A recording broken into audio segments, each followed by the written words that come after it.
আওয়ামী লীগ নেতা অ্যাডভোকেট রেজাউল করিম, এবং আমার সঙ্গে রয়েছেন সিনিয়র সাংবাদিক, লেখক, কলামিস্ট মঞ্জুরুল হক। আপনাদের দুজনকে আমি স্বাগত জানাচ্ছি। আমি যদি সার্বিক পরিস্থিতিতে একটু মঞ্জুরুল হক আপনার কাছ থেকে আগে একটু শুনে নিচ্ছি যে পরিস্থিতি কি দাঁড়াচ্ছে। কালকে আমরা জানি যে তত্ত্বাবধায়ক সরকারের প্রশ্নে আদালতের শুনানি আছে, আজকেও শুনানি হয়েছে, আগামীকাল আবার হবে, এবং আগামীকাল একটা ক্রুশিয়াল দিন, যেদিন যেই সেনা কর্মকর্তাদের বিরুদ্ধে অভিযোগ উঠেছে, আপনি জানেন তাদেরকে হস্তান্তরের দাবি জানিয়েছে, তাদেরকে আদালতে তোলা হবে কিনা এই বিষয়টিও সামনে থাকছে। ফলে অনেকগুলি জটিল বিষয় একই সঙ্গে কালকের দিনটি হয়তো ক্রুশিয়াল। আপনি কি দেখছেন? ধন্যবাদ। অবশ্যই কালকের দিনটি ক্রুশিয়াল, কারণ এই একটা ধামাচাপা ধরনের একটা চিঠি ইস্যু হয়েছে গত 19 তারিখে আপনার হিউম্যান রাইটস থেকে। 5টি সংগঠন মিলে স্বাক্ষর করে চিঠিটি পাঠিয়েছে।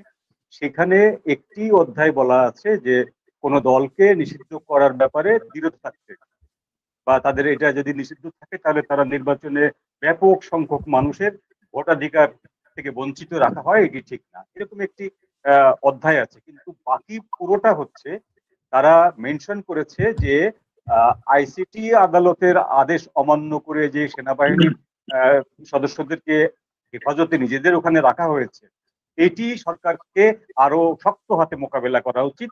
সরকার কেন এটি করতে দিচ্ছে? অর্থাৎ ইন্ধন যোগানো হচ্ছে ওই 5টি সংগঠনের থেকে, মানবাধিকার সংগঠনগুলো থেকে, যে সেনাবাহিনীর এই সদস্যদেরকে অবশ্যই আদালতে এই সিভিল কোর্টে হাজির করতে হবে, এবং তারা যে সেনাবাহিনীর ভিতরে রেখেছে ক্যান্টনমেন্টের ভিতরে সেটা বেআইনি। এইটা সরকারকে তারা ইন্ধন জুগিয়েছে। তো সেইটা নিয়ে সরকার একটা টানাপোড়েনের মধ্যে আছে। সরকারের কাছে এটা একটি চ্যালেঞ্জ। ওয়াকারুজ্জামান সাহেব গত 15 মাসে আর কিছু না করতে পারলেও দৃশ্যত কোনো কিছু করেননি তিনি। সবকিছুই তিনি সরকারের পক্ষে করেছেন, জনগণের পক্ষে কোনো কিছু করেননি। কিন্তু এই প্রথম তাকে দেখা গেল একটি চ্যালেঞ্জ তিনি ছুড়ে দিয়েছেন সেনা সদস্যদের, যাদের নামে ওয়ারেন্ট ছিল, এদেরকে সিভিল কোর্টে না পাঠিয়ে। এখন দেখা যাক সেটা তিনি কতক্ষণ রক্ষা করতে পারেন। এই একটা বিষয়। দ্বিতীয় বিষয় হচ্ছে যে কালকে আপনি যে কথাটি বললেন তত্ত্বাবধায়ক সরকারের বিষয়টা, ওইটাকে আমার ধারণা ওইটা আবার একটা তারিখ দিয়ে পিছিয়ে দেওয়া হবে, যতক্ষণ পর্যন্ত না নিশ্চিত হচ্ছে যে এই তত্ত্বাবধায়ক সরকারে এই সরকারের 100% এলিমেন্টসরা ঢোকানো যাবে, এলিমেন্টদের ঢোকানো যাবে, ততক্ষণ পর্যন্ত তত্ত্বাবধায়ক সরকারের ইস্যুটা মীমাংসা হবে বলে আমার কাছে মনে হয় না। তত্ত্বাবধায়ক সরকার ইস্যুটাকে ঝুলে যাবে, আর সেনাবাহিনীর সদস্যদেরকে আদালতে নেওয়ার ব্যাপারে যে চ্যালেঞ্জটা, সেইটা কালকে মুখোমুখি অবস্থান। আমি ধারণা করছি যে সেনাবাহিনী তাদের অবস্থানে অনড় থাকবে, বাকিটুকু পরে দেখে। জি, জি। আমি খুবই একটা বিশ্বস্ত সূত্র থেকে জানতে পেরেছি কালকে 12:30টায় তাদেরকে আদালতে তোলা হবে। এটি মোটামুটি আমার ওই সূত্র থেকে নিশ্চিত করেছে। হয়তো ওয়াকারুজ্জামান শেষ পর্যন্ত তার অবস্থানে অবিচল থাকতে পারবেন কিনা সেটি আমরা জানি না। আমি একটু যেতে চাই রেজাউল করিম আপনার কাছে। আজকে আওয়ামী লীগকে দেখলাম তারা খুবই অনেক অসংখ্য মিছিল করেছে। সেই মিছিলে আবার সাধারণ মানুষও শামিল হয়েছে। সাংগঠনিকভাবে আমি দেখেছি নানক তিনি একটি ইয়ে দিয়েছেন, কর্মসূচি ঘোষণা করেছেন। আওয়ামী লীগের বিভিন্ন পেজগুলোতে দেখছি কর্মসূচি। কি কর্মসূচি আছে আপনাদের? দেখুন, বাংলাদেশটা সৃষ্টি সহ বাঙালি জাতির ইতিহাসের যা কিছু গৌরবময় অর্জন, সেটা ভাষা আন্দোলন বলেন নিয়ে বলছেন যে সংবিধানকে প্রোটেক্ট এবং প্রিজার্ভ করবেন। তো সংবিধানে যে ব্যবস্থা নাই, সেই ব্যবস্থাটার নাম নিয়ে ওনারা দাবি করছেন যে আমরা অন্তর্বর্তীকালীন। মির্জা ফখরুল সাহেব বলছেন তত্ত্বাবধায়ক। এই দুটার কোনোটাই তো এই সংবিধানে নাই। তো সংবিধানে যেটা নাই সেইটা তো স্ট্রাকচারের বাইরে গিয়ে কোনো কিছু করা যাবে না। আর করতেও যদি হয় তাহলে সম্মিলিতভাবে যদি কিছু করা হয় গ্রেটার ইন্টারেস্টে, সেক্ষেত্রে এই অবৈধ দখলদার ইউনূস এবং তার পারিষদকে আগে বিদায় নিতে হবে, নিরপেক্ষ লোক আসতে হবে। এই কারণে নিরপেক্ষ লোক আসতে হবে। ইউনূস সাহেব তো নিজেই বলছেন যে আমার নিয়োগকর্তারা ছাত্র, তো ছাত্ররা একটা দল করছেন, তো ওনাকে যারা নিয়োগ দিচ্ছেন তারাই তো একটা দল করছেন, ফলে উনি তো একটা পক্ষের, ফলে ওনাকে রেখে তো আর নিরপেক্ষ ভাবার কোনো অবকাশ নেই। জি, মঞ্জুরুল হক, যদি তাই হয় তাহলে বিএনপি নিরপেক্ষ লোক চাচ্ছে তো এই ডক্টর ইউনূস সরকারের কাছেই, সেটি কিভাবে সম্ভব? বিএনপির কালকের মিটিংটা খুব আমার কাছে খুব পিকুলিয়ার মনে হয়েছে। বিএনপির দাবি দাওয়াগুলো খুব অদ্ভুত লেগেছে, মানে নিজের পায়ে কুড়োল একের পর এক বিএনপি মেরেই চলেছে। এই যে দাবিটি করলো বিএনপি, একটা নির্বাচনে নিরপেক্ষ থাকতে হবে, এটা তো কমন দাবি, সবাই বলে যে নিরপেক্ষ থাকতে হবে, প্লেইং ফিল্ড হতে হবে, সবকিছু সব স্বাভাবিক ব্যাপার। কিন্তু যখন বিএনপি বলে যে ফ্যাসিবাদের সমস্ত শেকড় উৎপাটন করে তারপরে নির্বাচন করতে হবে, তো তার মানেটা হচ্ছে সরকারের হাতে একটি আনলিমিটেড টাইম তুলে দেওয়া, একটি আনলিমিটেড খতিয়ে দেখার মতন বিষয় তুলিয়ে দেওয়া। এখন সরকার বলতেই পারে আপনাদের দাবি অনুযায়ী আমরা সমস্ত ফ্যাসিস্টকে প্রশাসন থেকে বিদায় করতে পারিনি, এটা করার জন্য আরো সময় দরকার। আপনি প্রশাসনের সমস্ত ফ্যাসিস্ট আপনি কি দিয়ে, কোন মানদণ্ড দিয়ে নিরূপণ করবেন? এরকম কোন মিটার আছে যে আমি প্রশাসনের এত লোকদের ভিতরে জরিপ চালিয়ে এতগুলোকে ফ্যাসিস্ট বাদ করবো? নেই। সুতরাং এই কথাগুলো বলা, এই কথাগুলো যে বালখিল্যতা, এটা বিএনপির নেতারা বুঝতে পারছেন না। এই যে ফ্যাসিস্ট বের করতে হবে, 15 মাস ধরে ফ্যাসিস্ট বের করা হচ্ছে। এখন যদি মনে করা হয় আওয়ামী লীগ আমলের সমস্ত কর্মকর্তারা ফ্যাসিস্ট বা এদের 90% ফ্যাসিস্ট, তাহলে 90% লোককে বাদ দিয়ে 10% লোককে দিয়ে প্রশাসন চালাক না সরকার। যদি 10% লোক দিয়ে প্রশাসন চালাতে পারে 90% ফ্যাসিস্টকে বাদ দিয়ে, তো দিক না ভাগ, আপনারা সেই 10% দিয়ে কাজ করুন, সমস্যাটা কোথায়? এখন এগুলো বলা মানে হচ্ছে বিএনপি আরো টাইম, বিএনপির যে সংখ্যা যে ফেব্রুয়ারিতে নির্বাচন সরকার দেবে না, সেই সংখ্যাটাকে নিজেরাই আরো বাড়িয়ে দেবে। সরকার বলবে ঠিক আছে, আমরা এখন সমস্ত ফ্যাসিবাদের দোসরদেরকে প্রশাসন থেকে ঝেঁটে বিদায় করে পরিষ্কার করে তারপরে নির্বাচন দেবে। আসেন এবার। এখন বিএনপিকে কে শেখাতে যাবে? বিএনপি তো আপনার জ্ঞানের কোন সীমা পরিসীমা, ওদেরকে তো শেখানোর কোন সুযোগ নেই। ওদের থেকে ভালো জি সমরে যায়। ধরেন আদালত যদি আগামীকাল তত্ত্বাবধায়ক সরকারের পক্ষে রায় দেয়, হ্যাঁ, আমি জানি না যে কি হতে পারে, তাই না? তো আপনার মানে যদি রায় দেয় তত্ত্বাবধায়ক সরকারের পক্ষে, তাহলে তো তাৎক্ষণিকভাবে ইউনূস সরকার বিলুপ্ত হয়ে যাবে নাকি? দেখুন, আমি প্রায় 40 বছর আইন প্রফেশনে আছি, আমি একজন ব্যারিস্টার, আমি দেশের সিনিয়র লয়ার। আমার এক্সপেরিয়েন্স, যে মুহূর্তে রায় প্রনাউন্স হয়ে যাবে সেই মুহূর্তে এটা সকলের জন্য কার্যকর হয়ে যায়। সই না হলেও আদালতে যে মুহূর্তে রায়টা অ্যানাউন্স করা হবে সেই মুহূর্তে সেটা লিগ্যাল স্ট্যান্ডে চলে আসে।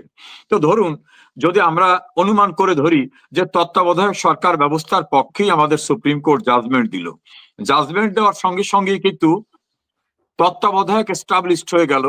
তত্ত্বাবধায়ক এস্টাবলিশড হলে কিন্তু তত্ত্বাবধায়কের স্ট্রাকচার এস্টাবলিশড হবে। স্ট্রাকচারটা কি? সর্বশেষ অবসরপ্রাপ্ত প্রধান বিচারপতি হবেন তত্ত্বাবধায়ক সরকারের প্রধান। যদি তিনি রাজি না হন বা তাকে না পাওয়া যায়, তাহলে তার পূর্বের অবসরপ্রাপ্ত প্রধান বিচারপতি, যদি তাকে না পাওয়া যায় তার পূর্বের প্রধান বিচারপতি, 3 জন। তারপরে সর্বশেষ অবসরপ্রাপ্ত আপিল বিভাগের বিচারপতি, মানে প্রধান বিচারপতি না। এভাবে 5টা স্তর অতিক্রম করতে হবে। 5টা স্তরের পরেও যদি দেখা যায় পাওয়া যাচ্ছে না, তখন সকলের গ্রহণযোগ্য একটা লোককে বসাইতে হবে। এই 5টা স্তরের লোক তো বাংলাদেশে অ্যাভেইলেবল। তাহলে তত্ত্বাবধায়ক আসলে তো ইউনূসের থাকার কোনো সুযোগই নাই। যদি আমরা ধরে নিই যে তত্ত্বাবধায়ক একসেপ্ট করলেন সুপ্রিম কোর্ট, তাহলে যে মুহূর্তে অ্যানাউন্স হয়ে যাবে সেই মুহূর্তে ইউনূস নোবডি। আর একটা বিষয়, এখানে মঞ্জুর হক সাহেব আছেন, ওনার আমি বিভিন্ন প্রোগ্রাম দেখি।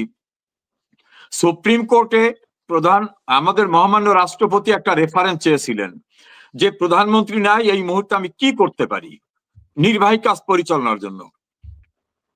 তারা একটা রেফারেন্স পাঠিয়েছিলেন, যদিও সেটা নিয়ে অনেক আপত্তি আছে যে ওই সময় প্রধান বিচারপতি এবং জ্যেষ্ঠ বিচারপতি ক্যান্টনমেন্টে ছিলেন, তাহলে কখন কোর্ট বসলো, আদৌ পাঠিয়েছেন কিনা। সিনিয়র অ্যাডভোকেট মহসিন রশিদ বারবার বলছেন কোথায় মিটিং করছে, কাগজ দেখান, কাগজ আর দেখাচ্ছে না। তারপর আমি যুক্তির খাতিরে ধরে নিলাম একটা মিটিং হয়েছিল, তারা একটা রেফারেন্স পাঠিয়েছে। এই সেই রেফারেন্সটা আমার কাছে আছে। এই রেফারেন্সে সুপ্রিম কোর্ট বলছে, একেবারে বিগিনিং বলছেন সংবিধানে তত্ত্বাবধায়ক সরকার ব্যবস্থা নাই। তারপরে এসে বলছেন রাষ্ট্রের সাংবিধানিক শূন্যতা পূরণে জরুরি প্রয়োজনে, কাইন্ডলি প্লিজ নোট ইট, জরুরি প্রয়োজনে মহামান্য রাষ্ট্রপতি রাষ্ট্রের নির্বাহী কার্য পরিচালনা নিমিত্তে অন্তর্বর্তীকালীন ব্যবস্থা হিসাবে প্রধান উপদেষ্টা ও অন্যান্য উপদেষ্টা নিয়োগ দিতে পারেন। এইখানে খুব ইম্পর্টেন্ট, মঞ্জুর সাহেব আপনিও তো বিভিন্ন টেলিভিশন বা প্রোগ্রামে কথা বলেন, রাষ্ট্রের জরুরি প্রয়োজন, নট সরকারের। রাষ্ট্র আর সরকার আলাদা। দ্বিতীয়, অন্তর্বর্তীকালীন ব্যবস্থা হিসাবে, নট অন্তর্বর্তীকালীন সরকার হিসাবে। অর্থাৎ সুপ্রিম কোর্ট, রাষ্ট্রের মালিক হলো রাষ্ট্রপতি, সর্বোচ্চ পদ। রাষ্ট্রের প্রয়োজনে, একবারও বলে নাই সরকারের প্রয়োজনে। আর অন্তর্বর্তীকালীন সরকার নামক শব্দটা কোথাও বলেননি, বলছেন অন্তর্বর্তীকালীন ব্যবস্থা হিসাবে। তাহলে এই যে অন্তর্বর্তীকালীন সরকার দাবি করেন ইউনূস সাহেব, তাকে কেউ চামচারাজে বিভিন্ন ভাবে অভিষিক্ত করেন, কনস্টিটিউশনে যেমন নাই, আমাদের সুপ্রিম কোর্ট মাথায় রাখছে যে আমি সুপ্রিম কোর্ট, সংবিধানে জানাই তা দেওয়ার এখতিয়ার আমারও নাই। ফলে অন্তর্বর্তীকালীন সরকার বলে কিছু এখন নাই। তাহলে সুলতানা প্রশ্ন করতে পারেন যে তাহলে ওনরা কারা? ওনরা হচ্ছেন রাষ্ট্রপতিকে উপদেশ দেওয়ার জন্য, রাষ্ট্রপতি তার প্রেরোগেটিভ পাওয়ারে অ্যাডভাইজার নিতে পারেন, সেক্রেটারি নিতে পারেন, প্রেস সেক্রেটারি নিতে পারেন, পিআরও নিতে পারেন। বিষয়টা কিন্তু এইরকম হতে পারে। এই জন্য কোনো জায়গায় সরকার নামক শব্দটা নাই। ফলে রাষ্ট্রপতিকে সাহায্য করতে ওরা থাকতে পারেন। আর এইটা সাপ্লিমেন্ট হয়েছে নিউ এজের এডিটর নুরুল কবির, তিনি, আমি এপ্রিল মাসে এই প্রসঙ্গটা তুলেছিলাম, আমাদের ফজলুল বারী নবনীতা চৌধুরীর সঙ্গে দুইটা আলোচনা আমি এই প্রসঙ্গটা কঠোরভাবে তুলেছিলাম লাস্ট এপ্রিলে। নিউজে নুরুল কবির জিজ্ঞাসা করছিলেন প্রধান উপদেষ্টাকে, আপনি তো প্রধান উপদেষ্টা, আপনি কাকে উপদেশ দেন? উনি ফেলফেলায় বলতেছে যে আসলে তো এটা তো ভেবে তো দেখিনি, কারণ তত্ত্বাবধায়ক সরকার তো নাই। তত্ত্বাবধায়ক সরকার থাকলে উনি তত্ত্বাবধায়কের উপদেষ্টা, তাহলে উনি কাকে উপদেশ দেন? উনি কিন্তু কোনো জবাব দিতে পারেন নাই। স্টিল আমি একজন লয়ার হিসেবে এই জায়গায় আমি রিজিট, উনি কোনো সরকারের উপদেষ্টা না, উনি হাইয়েস্ট রাষ্ট্রপতির উপদেষ্টা হতে পারেন। কাজী সরকার পরিচালনা করতে গেলে যে স্ট্রাকচার, লিগালি সেই স্ট্রাকচারে এখনো আইন সিদ্ধ ভাবে শেখ হাসিনা প্রাইম মিনিস্টার, তার ক্যাবিনেট এক্সিস্টিং, পার্লামেন্ট এক্সিস্টিং। কেননা পার্লামেন্ট বাতিল করতে হলেও শেখ হাসিনা অর্থাৎ প্রধানমন্ত্রীর লিখিত অনুরোধ থাকতে হবে। প্রধানমন্ত্রী তো কোনো লিখিত অনুরোধ করেন নাই। তারপর আরো ইন্টারেস্টিং হলো, ধরে নেন পার্লামেন্ট ভেঙে দিয়েছে, নতুন পার্লামেন্ট না হওয়া পর্যন্ত যদি কোনো আইন প্রণয়ন করতে হয়, তাহলে যে পার্লামেন্ট ভেঙে দেওয়া হয়েছে ওই পার্লামেন্টকে আবার পার্লামেন্টের সেশনে আহ্বান করা যাবে। আর প্রধানমন্ত্রী যদি যুক্তির খাতিরে, কেউ তর্কের খাতিরে বলেন যে রিজাইন করছে, তাহলে আর্টিকেল 457 অনুযায়ী রিজাইন দিলেও রাষ্ট্রপতি তাকে বলবেন আপনার সাকসেসর, আপনার উত্তরসূরি না আসা পর্যন্ত আপনি এটা চালিয়ে যাবেন। এর মাঝখানে এই যে দেশের সর্বোচ্চ আইন, এখানে অন্য কোনো ব্যবস্থা নাই। জি, তাহলে আজকে যে বিএনপি মহাসচিব মির্জা ফখরুল ইসলাম আলমগীর এই সরকারকে, এই অন্তর্বর্তীকালীন সরকারকেই তত্ত্বাবধায়ক সরকার হিসেবে দেখতে চায় বললেন, আপনি মঞ্জুরুল হক, আপনি নিশ্চয়ই ব্রিফিংটি শুনেছেন তার, তাহলে এটি কিসের তাৎপর্য বহন করে, এটি কিসের ইঙ্গিত দেয়? এখন জটিল হয়ে গেল বিষয়টি। এখন রেজাউল করিম ভাইয়ের বক্তব্য শুনলাম, এর পেছনে একটি মাত্র লাইন আমি যোগ করি, সেটি হলো যে সম্পূর্ণ অবৈধভাবে 15টা মাস একটা গ্রুপ নিজেদেরকে সরকার বলে দেশ পরিচালনা করছে। আপনি তো প্রমাণ করে দিলেন যে আইনত কিভাবে তারা অবৈধ, এবং তারা কখনো বৈধ হতে পারে না বা বৈধ হওয়ার কোনো সুযোগও নেই তাদের। তারপরেও এই সরকারটি সুপ্রিম কোর্টের বিভিন্ন আদেশ, হাইকোর্টের বিভিন্ন আদেশ জারি করাচ্ছেন, বিভিন্ন অর্ডিন্যান্স পাস করাচ্ছেন, এই যে আইসিটি আদালতে বিভিন্ন অর্ডিন্যান্স পুশিং করছেন, এক একদিন এক একটা করে লাইন পুশিং করছেন, করে যাচ্ছেন। তো এই জিনিসগুলো, এই যেমন ধরুন যে এর আগের আদেশে ছিল যে যাদের বিরুদ্ধে মামলা হয়েছে তারা কেউ নির্বাচনে লড়তে পারবে না, অর্থাৎ আওয়ামী লীগের কোনো, যাদের যেসব নেতার নামে মামলা হয়েছে শেখ হাসিনা সহ, তারা কেউ নির্বাচনে লড়তে পারবে না। এইটা অর্ডিন্যান্সের ভিতরে ঢুকিয়ে দেওয়া হচ্ছে। এরকম অর্ডিন্যান্সও পাশ করছে সেই বেআইনি সরকার। এখন আশঙ্কার জায়গাটি হচ্ছে যে যখন আগামী কালকে এই বিষয়টি যদি, রেজাউল ভাই যেটি বললেন যে ঘোষণা হওয়ার সঙ্গে সঙ্গে তত্ত্বাবধায়ক সরকার ব্যবস্থা ইফেক্টেড হয়ে যাচ্ছে, তো সেরকম ব্যাপারটা তো তারা জানেন। তারা যদি সেইটি ঘোষণা করেই বসেন, তাহলে ডক্টর ইউনূস সাহেবের সাথে এই যে লোকগুলো এরা কোথায় যাবে?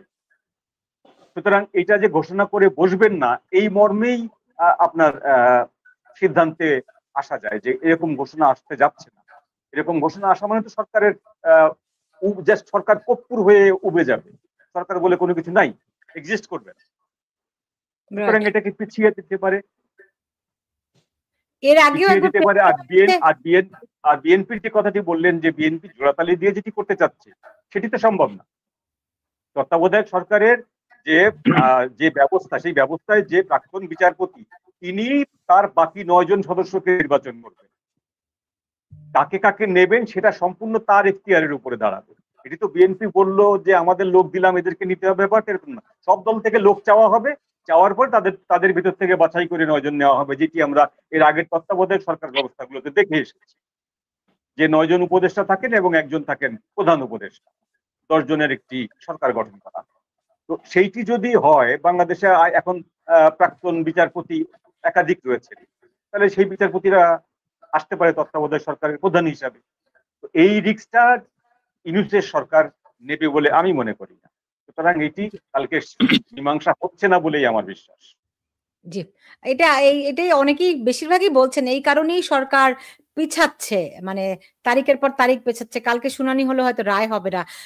সোমা রেজাউল করিম, আপনি যদি দেখেন এখানে ফখরুল হাসান এক মন্তব্য করেছেন যে তাহলে বর্তমান ইউনূস সরকার যে ভয়ঙ্কর কার্যক্রম পরিচালনা করছে তা মহামান্য রাষ্ট্রপতির দায় কিনা? অবশ্যই রাষ্ট্রপতির দায় না। এই কারণে রাষ্ট্রপতি তো নির্বাহী ক্ষমতার এখতিয়ার সম্পন্ন না, এবং আমাদের দেশের আইনে একজন মানুষকে শুধু সমস্ত দায় থেকে অব্যাহতি দেওয়া হয়েছে, তিনি হচ্ছেন রাষ্ট্রের প্রধান রাষ্ট্রপতি। তার দায়িত্ব পালনকালীন সময় তাকে ইম্পিউনিটি দেওয়া হয়েছে, এখানে তার কোনো দায় নাই। এই কারণে মহামান্য রাষ্ট্রপতি কিন্তু তাকে নিয়োগের সময় একবারও বলে নাই, শপথের যদি অনুষ্ঠানটা ইউটিউবে থাকে এনে দেখেন, তিনি কিন্তু একবারও বলেন নাই যে আপনাকে অন্তর্বর্তীকালীন সরকারের প্রধান উপদেষ্টা হিসাবে আমি নিয়োগ দিলাম। আমি আবার ওই রেফারেন্সে যাচ্ছি, রেফারেন্সে সুপ্রিম কোর্ট বলছে গণপ্রজাতন্ত্রী, এটা আমার না, সুপ্রিম কোর্ট বলছে গণপ্রজাতন্ত্রী বাংলাদেশের সংবিধানে অন্তর্বর্তীকালীন সরকার গঠনের কোনো বিধান না থাকায় আমরা পরামর্শ দিচ্ছি অন্তর্বর্তীকালীন ব্যবস্থা হিসাবে উপদেষ্টা নিয়োগ করতে পারেন, নট সরকার।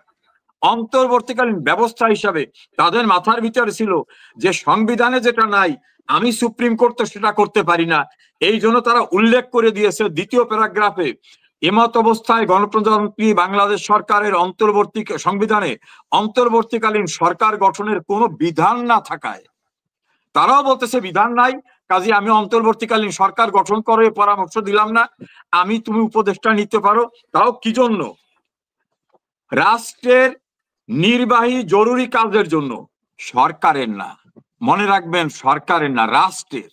রাষ্ট্রে যদি কোনো সরকারও না থাকে তখনও কিন্তু রাষ্ট্র চলবে, কারণ রাষ্ট্রের মুকুট যিনি, তিনি কিন্তু রাষ্ট্রপতি, রাষ্ট্রপতির নামেই চলবে, রাষ্ট্রপতির নামেই ব্যুরোক্র্যাটরা কাজ করবে, অন্যরা কাজ করবে। সরকার না থাকলেও, যেমন 4 দিন সরকার ছিল না, চলছে না, সেই 4 দিন তো শূন্যতা ছিল না, রাষ্ট্রপতি ছিল। ফলে এখন ইউনূস যেটা দায়িত্ব নিয়ে দখল করে আসেন, যেটা মঞ্জুরুল হক বললেন এবং আপনার একজন দর্শক শ্রোতা বলছেন, এইটা আমাদের সংবিধানের 7 ক অনুচ্ছেদ অনুযায়ী, অর্থাৎ 7 কতে বলা হয়েছে কোন ব্যক্তি যদি এই সংবিধানের বিধিবিধানকে উপেক্ষা করে, অবজ্ঞা করে, মানুষের আস্থাহীনতার সৃষ্টি করে, এটাকে নষ্ট করতে চায়, ষড়যন্ত্র করে, ষড়যন্ত্রে সাহায্য করে, অনুসমর্থন করে, সেই কৃতকর্মটি হবে রাষ্ট্রদ্রোহিতা। ফলে ইউনূস এবং তার টিম অ্যাকর্ডিং টু কনস্টিটিউশন তারা সবাই রাষ্ট্রদ্রোহিতার অপরাধে অভিযুক্ত হবেন। এই যে ডক্টর আলী রিয়াজ, সে কিন্তু নিজেও সেদিন বলছে, বদিউল আলম মজুমদার বলছে যে দায় মুক্তির একটা ব্যবস্থা করে, না হলে আমরা তো সংবিধান ভঙ্গের জাদে রাষ্ট্রদ্রোহিতার অভিযোগে অভিযুক্ত হব। অর্থাৎ তারা নিজেরাও জানেন যে তারা রাষ্ট্রদ্রোহিতা করেছেন। আর একটা জিনিস আমি আপনাদের দর্শক শ্রোতার জন্য বলি, কোন অপরাধের কিন্তু দায় মুক্তি হয় না। বঙ্গবন্ধুর খুনিদের দায় মুক্তি মোস্তাক দিয়েছিল 26শে সেপ্টেম্বর 75-এ জিয়াউর রহমান ক্ষমতা এসে 1979 সালের 9 এপ্রিল পার্লামেন্টে আইন পাশ করে সংবিধানের 5ম সংশোধনী নাম দিয়ে দায় মুক্তি দিয়েছিল। সুপ্রিম কোর্ট বলছে অপরাধের দায় মুক্তি হয় না, তোমরা যেটা করেছো এটা অন্যায়, এটা অপরাধ, দেশদ্রোহিতা, তস্করের কাজ, শাস্তিযোগ্য অপরাধ। একইভাবে এরশাদের ক্ষমতা দখল নিয়েও 7ম সংশোধনী মামলায় সুপ্রিম কোর্ট একই কথা বলছে। ফলে এই যে পার্লামেন্টের সামনে একটা নাটক সাজানো, সেই এবং যা কিছু করুক না কেন, অপরাধ যেটা ঘটে গেছে, টুথপেস্টের পেস্ট বেরোয় গেছে, ভিতরে ঢুকবে না, অপরাধ করে ফেলছে, এদের বিচারের মুখোমুখি হতে হবে, সেটা টুডে অর টুমরো। তাহলে এখন বিএনপি তো দেখছি যে বিএনপির কাছে কি তারা এক ধরনের দায় মুক্তি চাচ্ছে কিনা মঞ্জুরুল হক, সেই সঙ্গে বিএনপির কথা শুনে আজকে মির্জা ফখরুল ইসলাম আলমগীরের কথা শুনে তো বোধ করলাম যে তিনি প্রশাসনে যে জামায়াতের অংশটি রয়েছে, আপনি জানেন বর্তমান সরকারকে অনেকেই বলেন জামাতি সরকার আসলে পেছন থেকে চালাচ্ছে, তো বিএনপি কি সেটাকে ভয় পাচ্ছে? তারা কি এই সরকারকে একটা দায় মুক্তি দেওয়ার নেগোসিয়েশনে আসছে? দায় মুক্তির নেগোসিয়েশন আগেই হয়েছে। দায় মুক্তির নেগোসিয়েশন না হলে বিএনপির সাথে এই তারেক রহমানের সাথে প্রফেসর ইউনূসের বৈঠকের কোনো কারণ ছিল না। আমরা কেউ জানি না যে সেই বৈঠকে কি কথা হয়েছে, কিন্তু অনুমান করা যায় সেই বৈঠকে দায় মুক্তি থেকে যাবতীয় বিষয়ে সুরাহা হওয়ার পরেই বিএনপি তাদের নির্বাচনের ডিসেম্বরের দাবি থেকে সরে ফেব্রুয়ারিতে গিয়েছে। কারণ একটা সময় পর্যন্ত বিএনপির দাবি এবং জেনারেল ওয়াকারের দাবি একই ছিল, ডিসেম্বরেই নির্বাচন হতে হবে। এই যে প্রত্যয় যোগে শব্দটি ব্যবহার করা, সেই জায়গা থেকে সরে আসার পিছনে কারণ একটাই, যে তাদের ভেতরে একটা আন্ডারস্ট্যান্ডিং হয়েছে। এখন বিএনপি সেই আন্ডারস্ট্যান্ডিং এর উপর ভরসা করতে পারছে না, কারণ জামাতের সাথে সরকারের সখ্যতা বিএনপির চেয়ে বেশি, জামাতের অংশগ্রহণ সরকারের ভেতরে বিএনপির চেয়ে বেশি, সেটি একটা বিএনপির ভয়। বাই দ্য ওয়ে আমি একটু বলে নেই মঞ্জু ভাই, কালকে কিন্তু প্রধান উপদেষ্টা জামায়াতকেও ডেকেছে বৈঠকের জন্য। আচ্ছা, উনি 3টি দলকেই ডাকবেন, ওনার স্টেক হোল্ডারদেরকে উনি ডাকবেন সবসময় পরামর্শ করার জন্য, ওইটা ম্যাটার করে না।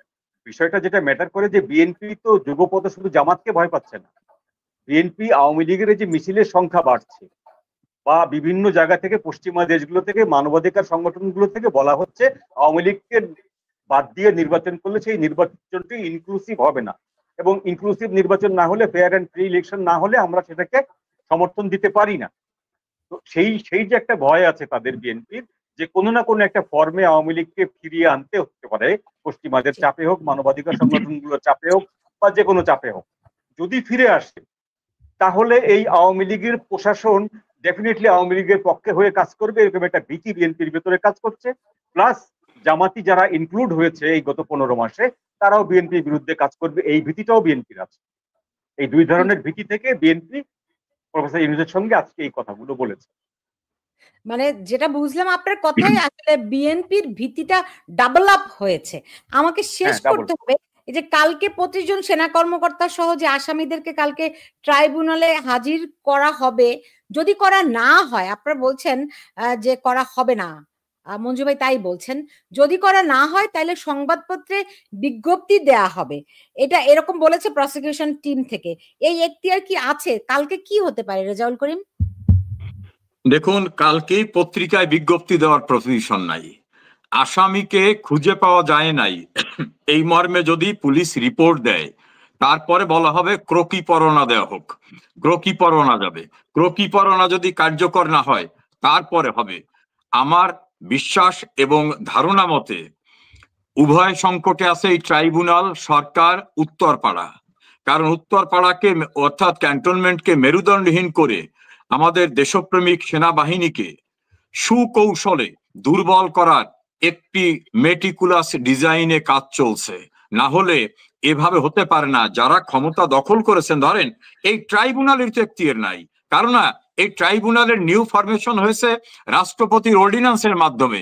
তো সেই অর্ডিন্যান্সটা হলে পার্লামেন্টে পাশ হলে সেটা হবে আইন।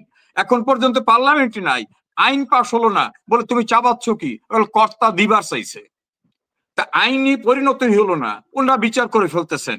আমার ধারণা মুক্তিযুদ্ধের পক্ষের সেনা কর্মকর্তাদের এবং দেশপ্রেমিক সেনাবাহিনীকে ধ্বংস করার একটা মেটিকুলাস ডিজাইনের অংশ এটা। আমাদের বোধহয় অপেক্ষা করতে হবে, কারণ অনেক কিছু কিন্তু বাংলাদেশে আগাম অনুমান করা যায় না। বাংলাদেশে অনেক কিছু ঘটে যায় যেটা আগাম অনুমান করা যায় না, যে আমরা দেখি কি অবস্থাটা হয়। জি, শেষ করব। মঞ্জুরুল হক যদি শেষ মন্তব্যটি করতেন যে কালকে আমি একটু 30 সেকেন্ড একটু সময় নিই। সেটা হলো, মির্জা ফখরুল ইসলাম আলমগীর কিন্তু ইউনূসকে তত্ত্বাবধায়ক সরকারে রূপান্তর করার কথা বলেন নাই। তিনি সুকৌশলে বলছেন তত্ত্বাবধায়কের মতো একটা ব্যবস্থায় যেতে হবে। তা তত্ত্বাবধায়কের মতো ব্যবস্থায় গেলে আর এই সুদের ব্যবসায়ীকে রাখা যাবে না। আবার দেখছেন ফখরুল ইসলাম কথা বলতে পারতেছেন না, উনি পাশের থেকে সালাউদ্দিন সাহেবের পরামর্শ নিচ্ছেন। মানে বিএনপি কুলহারা হয়ে গেছে, ইউনিভার্সিটির কোন জায়গায় দাঁড়াতে পারতেছে না। তাদের দীর্ঘদিনের যে রাখি বন্ধন, সেই জামাতের কাছে যে অবস্থা ভয়ঙ্কর, এটা বোধহয় বুঝতে পারছেন। আমি সরি মঞ্জু ভাই, বলেন। জি, কালকে কি হতে পারে? আপনি কোনটা, সেনাদেরকে হাজির করা প্রসঙ্গে? অনেকগুলি বিষয় তো, সেনাদের আদালতে হাজির করা, তত্ত্বাবধায়ক সরকারের শুনানি, এদিকে আওয়ামী লীগেরও কালকে অনেক বড় বড় কর্মসূচির কথা শুনতে পাচ্ছি। আচ্ছা, এটা আমি প্রথমে যেটা বলেছিলাম সেই কথার পেছনে সামান্য একটু কারণ যোগ করি, আধা মিনিটের মতো, 1 মিনিটের মতো। সেটি হলো যে ওয়াকার সাহেবের আত্মগ্লানিতে হোক বা যে কারণেই হোক, তিনি তো কিন্তু মধ্যপন্থী। আমরা এখন পর্যন্ত যেটা জানি, স্বীকার করি, সেটি হলো যে বাংলাদেশ সেনাবাহিনীতে যদি 3টি ভাগ থাকে, একটি ভাগ হচ্ছে মুক্তিযুদ্ধের পক্ষে তথা আওয়ামী লীগের পক্ষে, প্রগতিশীলতার পক্ষে, আর একটি ভাগ হচ্ছে পাকিস্তানপন্থী তথা জামাতপন্থী, বিএনপিপন্থী, আর একটি গ্রুপ হচ্ছে মধ্যপন্থী। এরা উভয় গ্রুপে থাকে, এরা দুই গ্রুপকে মিনিমাইজ করে। তো আমরা যদি ওয়াকার সাহেবকে মধ্যপন্থী কাতারে ফেলে দিই, তাহলেও দেখবো যে তিনি সেখান থেকে খুব রিসেন্টলি দুটি পরিবর্তন কিন্তু তিনি ঘটিয়েছেন নিজের ভেতরে হোক বা সেনাবাহিনীর ভেতরে। তার একটি হলো যে ভারতীয় গোয়েন্দা দলটি যেটি এসেছিলেন 4 সদস্যের, তাদের সরকার কিন্তু অনুমতি দেয়নি, তারা আসার কথা ছিল না, এবং সেটা নিয়ে বাংলাদেশের কোনো পত্রপত্রিকায় বড় কোনো রিপোর্টও হয়নি। তো তারা কিন্তু এসেছে, তারা সেনাবাহিনী প্রধানের অনুমতি নিয়েই এসেছেন এবং সেনাবাহিনী প্রধান তাদেরকে এনেছেন। সুতরাং এখানে তিনি একটি কি বলা যায়, ট্রাম্প কার্ড করেছেন সরকারের উপর। আমি সেই জায়গা থেকে বলছি যে আগামীকালকে যদি ওই সেনা সদস্যদেরকে কোর্টে হাজির করা হয়। ধন্যবাদ খন্দকার ইসমাইল ভাই। আপনার এই বিখ্যাত চ্যানেল, বিখ্যাত বলতে সেই কারণে সারা বিশ্বে মোটামুটি এই চ্যানেলটা পরিচিত। তো এখানে আমাকে কথা বলার সুযোগ করে দেওয়ার জন্য এবং আপনার মাধ্যমে বিশ্বের যে যেখান থেকে আমাকে দেখছেন বা ভবিষ্যতে দেখবেন, সবাইকে প্রীতি ও শুভেচ্ছা জানিয়ে আমি শুরু করব। আপনি এখন প্রশ্ন করলেই। জি, আপনার হেডফোনটা আজকে খুব ভালো লাগছে। এতদিন আমরা হেডফোন দেখি নেই। আপনার মাথার উপর যে কথা ভালো আসছে, ঠিক আছে, মানে প্রযুক্তিগত ভাবেও আপনি উন্নত হচ্ছেন। দীর্ঘদিন যাবত আপনি লাইভ করেন, বিভিন্ন বিষয়ে বক্তব্য দেন। আমি আবার বলছি, সাবজেক্টিভ প্রিয় দর্শক, আপনারা এই বিষয়ে একটু জানাবেন। 1 সপ্তাহের মধ্যে দেশে অনেক কিছু ঘটবে। কিছুদিন আগে তিনি বলেছিলেন, চিফ প্রসিকিউটর তাজুল ইসলাম, তিনি বলেছেন। এখন তিনি কিন্তু ব্যাখ্যা করেননি 1 সপ্তাহের মধ্যে কি ঘটবে, সেটা কিন্তু এটা কিন্তু সারপ্রাইজ। এখন জনগণ বিভিন্ন জিনিসের সাথে মিলাচ্ছে। ঢাকা শহরে বা বাংলাদেশের বিভিন্ন অঞ্চলে এত বড় বড় অগ্নিকাণ্ডের ঘটনা ঘটছে, বিভিন্ন ঘটনা, অনাকাঙ্ক্ষিত ঘটনা ঘটে যাচ্ছে। তাজুল ইসলাম সাহেব কি সেটি বলতে বুঝিয়েছেন? সেটি বুঝিয়েছেন, নাকি আদালতে অনেক কিছু ঘটবে সেটি বুঝিয়েছেন? এটা আমাদের কাছে ক্লিয়ার না। সো জনগণ এখন মিলাচ্ছে, এই যে বিমানবন্দরে অগ্নিকাণ্ড, এই যে চট্টগ্রামের ইপিজেডে অগ্নিকাণ্ড, এই যে মিরপুরের অগ্নিকাণ্ড, উনি বলতে কি এইসব সহিংসতার কথা বুঝিয়েছেন, এইসব অগ্নিকাণ্ডের কথা বুঝিয়েছেন, নাকি অন্য কিছু? আমরা আজকে আমাদের আব্দুস সামাদ সুজন, তিনি আজকে অতিথি, কমরেড সামাদ নামে তিনি সবচেয়ে বেশি পরিচিত, তিনি এগুলোর বিশ্লেষণ করবেন। তাছাড়া আরো কিছু বিষয় আছে, সে বিষয়ে আমরা একটু আলোকপাত করব। সেটি হচ্ছে আমাদের জুলাই সনদ, জুলাই চার্টার, জুলাই সনদ, এটা বাস্তবায়ন হয়েছে, স্বাক্ষর করেছে অনেকে, ঘটা করে করেছে, এবং সেখানে এটা যে করলো, এটা কি এই সরকারের পক্ষে করাটা যৌক্তিক কিনা, না করলে, যৌক্তিক না হলে কেন, কি হবে, ভবিষ্যতে কি হবে, সেগুলো নিয়ে আমরা কথা শুনবো। জি, আমরা প্রথমে আমাদের চিফ প্রসিকিউটরের কথা নিয়ে একটু আলাপ করতে চাই। তিনি বলেছেন এই সপ্তাহ, এটা 6 তারিখে বলেছেন, 6ই অক্টোবর, কিন্তু অনেকদিন হয়ে গেছে। 6ই অক্টোবরের মধ্যে বলেছেন তিনি 1 সপ্তাহের মধ্যে কিছু হয়নি, কিন্তু এখন সেগুলো ঘটছে। আপনি একটু ব্যাখ্যা করবেন আমাদের তাজুল সাহেব কি বোঝাতে চেয়েছেন, দেশবাসী কি বুঝতেছে? জি প্লিজ। ধন্যবাদ। অ্যাকচুয়ালি কথা হলো কি, যে আমি এই জামায়াতে ইসলামকে নিয়ে তারপরে আবার যে লোকের নাম বললেন চিফ কি প্রসিকিউটর, আমরা ওই যে আমি উচ্চারণ করতে পারতেছি না ঠিক মতো আর কি, মানে চিফ প্রসিকিউটর উনি। আচ্ছা আচ্ছা, হ্যাঁ আচ্ছা আচ্ছা। এখন সর্বপ্রথমে আমি আপনাকে বলি যে স্লাইস ল্যাঙ্গুয়েজ চলে আসতেছে, আমি কি করব এখন, একটু সমঝা বলি না? জি জি একটু সমঝে বলি। স্লাইস ল্যাঙ্গুয়েজটা হলো যে এই জামাত আর এই তাজুল তো কিছু না, জামাত এই আন্তর্জাতিক অপরাধ ট্রাইব্যুনাল পিছন দিয়ে মাইরে দিছে, মানে এখন ওখানে যা বিচার হইতেছে আন্তর্জাতিক মহল, এটা সবাই এবং আমরা সবাই দেশবাসী সবাই যে ওখানে জামাতিদের বিচার, ওটা আন্তর্জাতিক ট্রাইব্যুনাল না, ওখানে সুরায়ে মজলিস জামায়াতের যে সুরায়ে মজলিসের একটা বৈঠক হয় মগবাজারে, ওটা সুরায়ে মজলিসের বৈঠকে এখন কার মৃত্যুদণ্ড দিবে, কার কল্লা কাটবে, কার কি রগ কাটবে, এটা ওখানে হবে সিদ্ধান্ত হয়। কিন্তু যেটা সত্য কথা, জাতি বলতে আমি আবার এখন ধরেন আপনি তো বিচার নাও চাইতে পারেন, পুরা জাতি বলছি না, এই জন্য বলছি যে যারা বিচার চায় বিগত সরকারের, শেখ হাসিনা সরকারের, সেই তাদের আশা আকাঙ্ক্ষা পূর্ণ হবে না, হলো না। কেন হলো না আমি বলে দিই, শুনেন। এই তাজুল সাহেব যুদ্ধ অপরাধীদের বিচারের সময় গোলাম আজম সহ সকল যুদ্ধ অপরাধীদের পক্ষে ওই ট্রাইব্যুনালে উনি লড়াই করেছেন এবং সমস্ত বিশ্বব্যাপী জানে উনি হলেন জামায়াতের একজন লোক, জামায়াতের নেতা, জামায়াতের উকিল, জামায়াতের জন্য উনি শহীদ হইতে প্রস্তুত গোলাম আজমদের সবাইকে বাঁচানোর জন্য। ঠিক আছে, এটা ঠিক আছে, ওনার ওখানে রাইট আছে, উনি জামাত করে, জামায়াতের লোক, উনি আইনজীবী, ওখানে ওনার দলের নেতার পক্ষে উনি লড়াই করেছেন অবশ্যই। তাহলে আচ্ছা শুনেন, তাহলে তার তো গায়ে গন্ধ, উনি জামাত, তাহলে সেই একটা আন্তর্জাতিক ট্রাইব্যুনাল, এটা সেইখানে একজন জামায়াতের লোককে মুখ্য দায়িত্বে আপনি যখন দিলেন, এখন তো সবকিছু সেই তো মুখপাত্র হিসেবে ডেলিভারি দিতেছে, তাহলে সবাই বলছে জামাতে কি বলে, এটা আমি ব্রেনে আসছে কখন জানেন, উনি যখন ব্রিফ করে তখন আমার অফিসে দেখি ওই কিছু লোকজন যারা থাকে জামাতি হে কি কয়, জামাতের হে কি কয়, মানে অনেকে মনে করে যে এটা জামায়াতের ব্রিফিং নাকি ওই আন্তর্জাতিক অপরাধ ট্রাইব্যুনালের ব্রিফিং। তাহলে বিচারটাকে এই ট্রাইব্যুনালটা কিন্তু শেষ করে দিচ্ছে, বিচার করবেন কি আপনি, আর ওর কথা বলবোই কি, আর জামাতের কথা কি বলবো, ওর কোনো জ্ঞান বুদ্ধি আছে? জামাতের লোক, সে তাকে প্রধান দায়িত্ব দিয়ে দিছে ট্রাইব্যুনালে, ও ট্রাইব্যুনালই শেষ দেন। আপনারা এখন যা দিবেন, এখন সবাই বলবে, আন্তর্জাতিক ভাবে বলবে, আমাদের কাছে এখনই আসতেছে যে সুরায়ে মজলিসের বৈঠকে কি কি সিদ্ধান্ত হইতে পারে, রগ কাটার সিদ্ধান্ত আসবে কি হলো না, এটা হতে পারে না, রগ কাটার সিদ্ধান্তটা তো আর ওপেনে নাই না।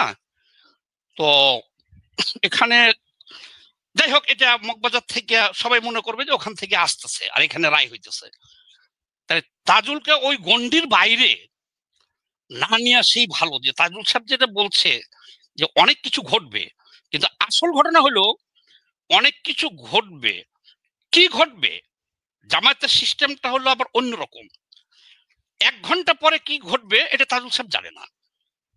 ওনাকে যতটুক বলা হয়েছে যে সপ্তাহখানেকের মধ্যে কিন্তু অনেক কিছু হবে, হাইকমান্ড থেকে তাকে এটুকু দেওয়া হয়েছে, সে ওইটুকু ডেলিভারি দিচ্ছে, বেচারাই ব্যাখ্যা করে নাই, কিন্তু যায় নাই, ব্যাখ্যা করে নাই, কিন্তু দেশবাসী মনে করছে অনেক কিছু হবে, মানে এখন এই যে অগ্নিকাণ্ডের ঘটনা ঘটছে এগুলো তো অনাকাঙ্ক্ষিত।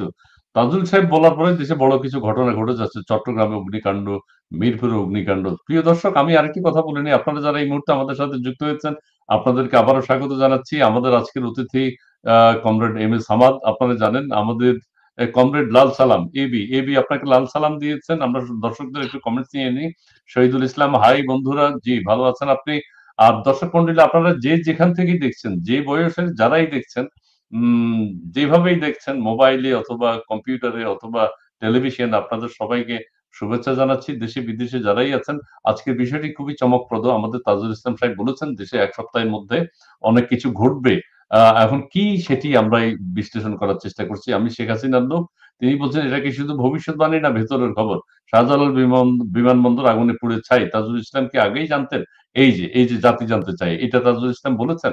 এখন বলা হচ্ছে বিমানবন্দর নাকি অন্য কোনো দেশকে দিয়ে দেওয়ার একটা পাঁয়তারা চলছে, এবং এই অগ্নিকাণ্ডের মাধ্যমে পুরো কার্গো ডিপো জ্বালিয়ে দেওয়া হচ্ছে, এবং বলা হচ্ছে আমরা নাকি ব্যর্থ, আমাদের দেশ ব্যর্থ, বিমান পরিচালনা করতে পারে না, বা কার্গো পরিচালনা করতে পারে না, ডিপো পরিচালনা করতে পারে না।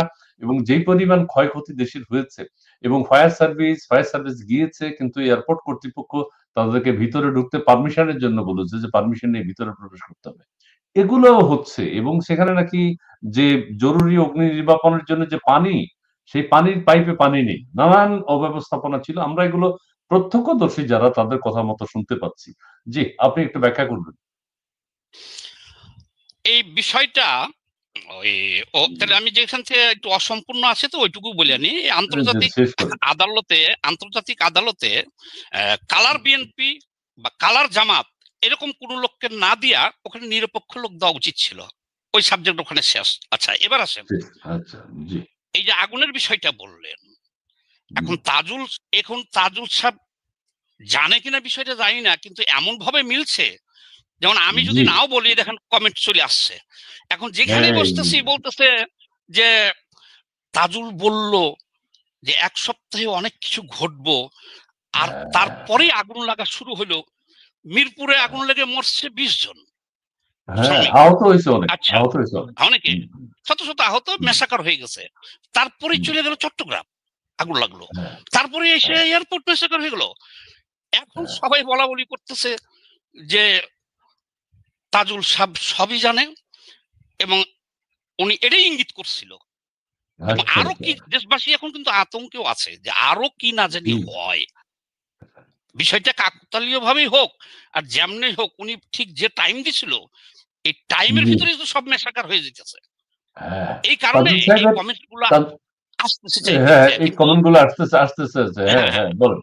কিন্তু আমি এখানে একটু অ্যাড করি, আমি পড়েছি ওনার বক্তব্যটা পড়েছি। উনি সেখানে ব্যাখ্যা করেননি যে কি ঘটবে, যে কারণে দেশবাসী সন্দেহ করছে তাজুল সাহেব এটাই মিন করছে। জি, বলেন।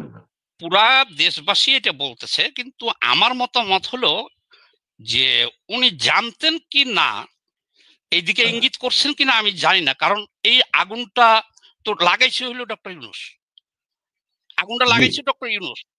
উনি এয়ারপোর্টটা, বিমানবন্দরটা আমেরিকান হাতে লিজ দিবে, মানে আগুন লাগাইছে হলো উনি। চট্টগ্রামেও আগুন লাগাইছে।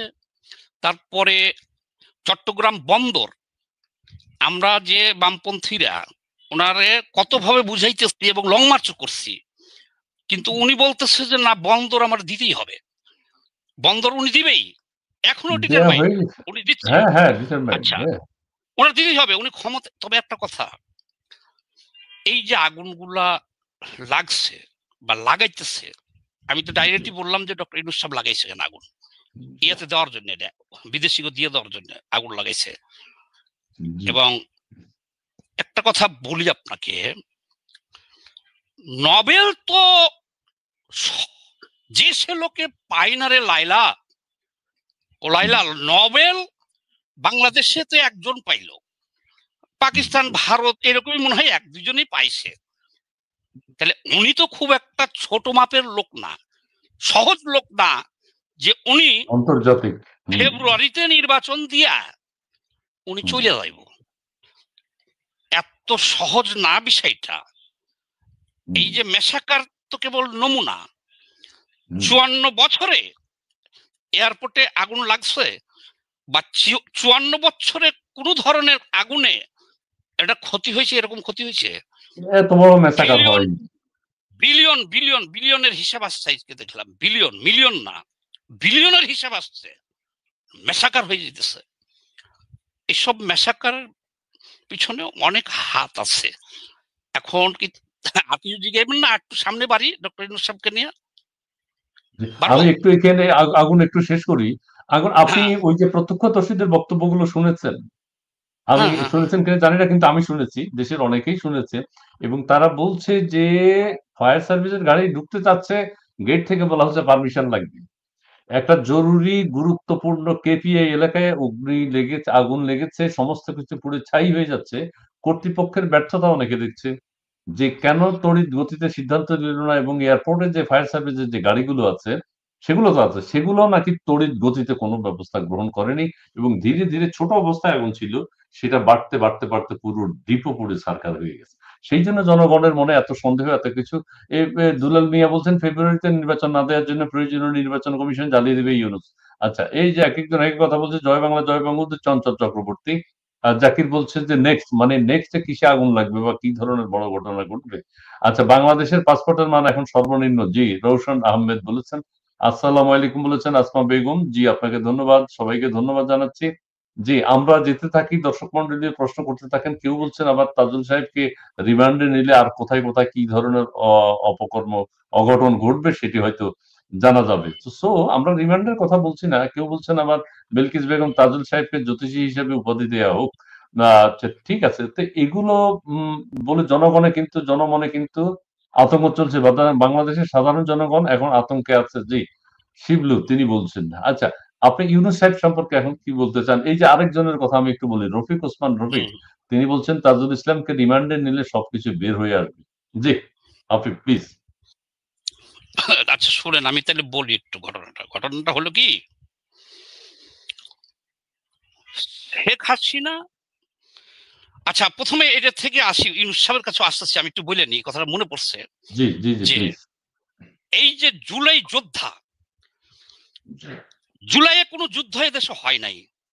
যুদ্ধের একটা আন্তর্জাতিক সংজ্ঞা আছে। সেই সংজ্ঞাটা হলো, আপনার কাছে যদি ট্রাঙ্ক থাকে, মোটর থাকে, AK-47 থাকে, বিমান থাকে, অস্ত্র থাকে, বোমা থাকে, তাহলে আপনার সাথে যখন আমি যুদ্ধ করতে যাব, আমার কাছেও অস্ত্র থাকতে হবে। হয়তো সবগুলো নাই, আপনার কাছে বেশি আছে, আমার কাছে কম আছে। এখন এরা যদি জুলাই যোদ্ধা দাবি করে, তাহলে 1971 সালে মুক্তিযোদ্ধারা আইসা কিন্তু সব অস্ত্র জমা দিচ্ছিল, তাইলে কিন্তু এরা বিপদে পড়ে যাবে। এই জুলাই যোদ্ধারা, এদের অস্ত্র সংকট করতে হবে, অস্ত্র জমা দিতে হবে, জমা দিতে হবে। তো কি নিয়ে যুদ্ধ করছো তুমি? এটা ইন্টারন্যাশনাল ল, যুদ্ধের সংজ্ঞা এটা, আপনি গুগলে ঢুকে দেখেন। বাংলাদেশের যুদ্ধ হয়েছে কোথায়? ইউক্রেন রাশিয়া যুদ্ধ চলতেছে, সেইটা যুদ্ধ। তাহলে বাংলাদেশে যেটা হয়েছে সেটা হলো, আমরা এরশাদের সময়ও গণঅভ্যুত্থান করছি সরকারের বিরুদ্ধে, আমরা অসন্তুষ্ট ছিলাম আমাদের দেশের, নিজ দেশের সরকারের বিরুদ্ধে। এটা একটা গণঅভ্যুত্থান হয়েছে। কারা করেছে? আমরা নিরহ জনগণ, রাজনৈতিক কর্মী যারা ছিলাম, নিরস্ত্র, খালি হাতে আমরা। তাহলে এখানে আপনি যুদ্ধ হবে কিভাবে? আপনি এখানে জুলাই যোদ্ধা হিসেবে আপনি স্বীকৃতি নেবেন কিভাবে? নিলে তো ভবিষ্যতে আপনি অটোমেটিকলি ফেঁসে যাবেন। যে তাহলে যারা নিহত হয়েছে, তাহলে তো উভয় পক্ষের অস্ত্রে মারা গেছে। গণঅভ্যুত্থানের রুলস তো, ব্যাপারটা আপনি বুঝতেছেন না।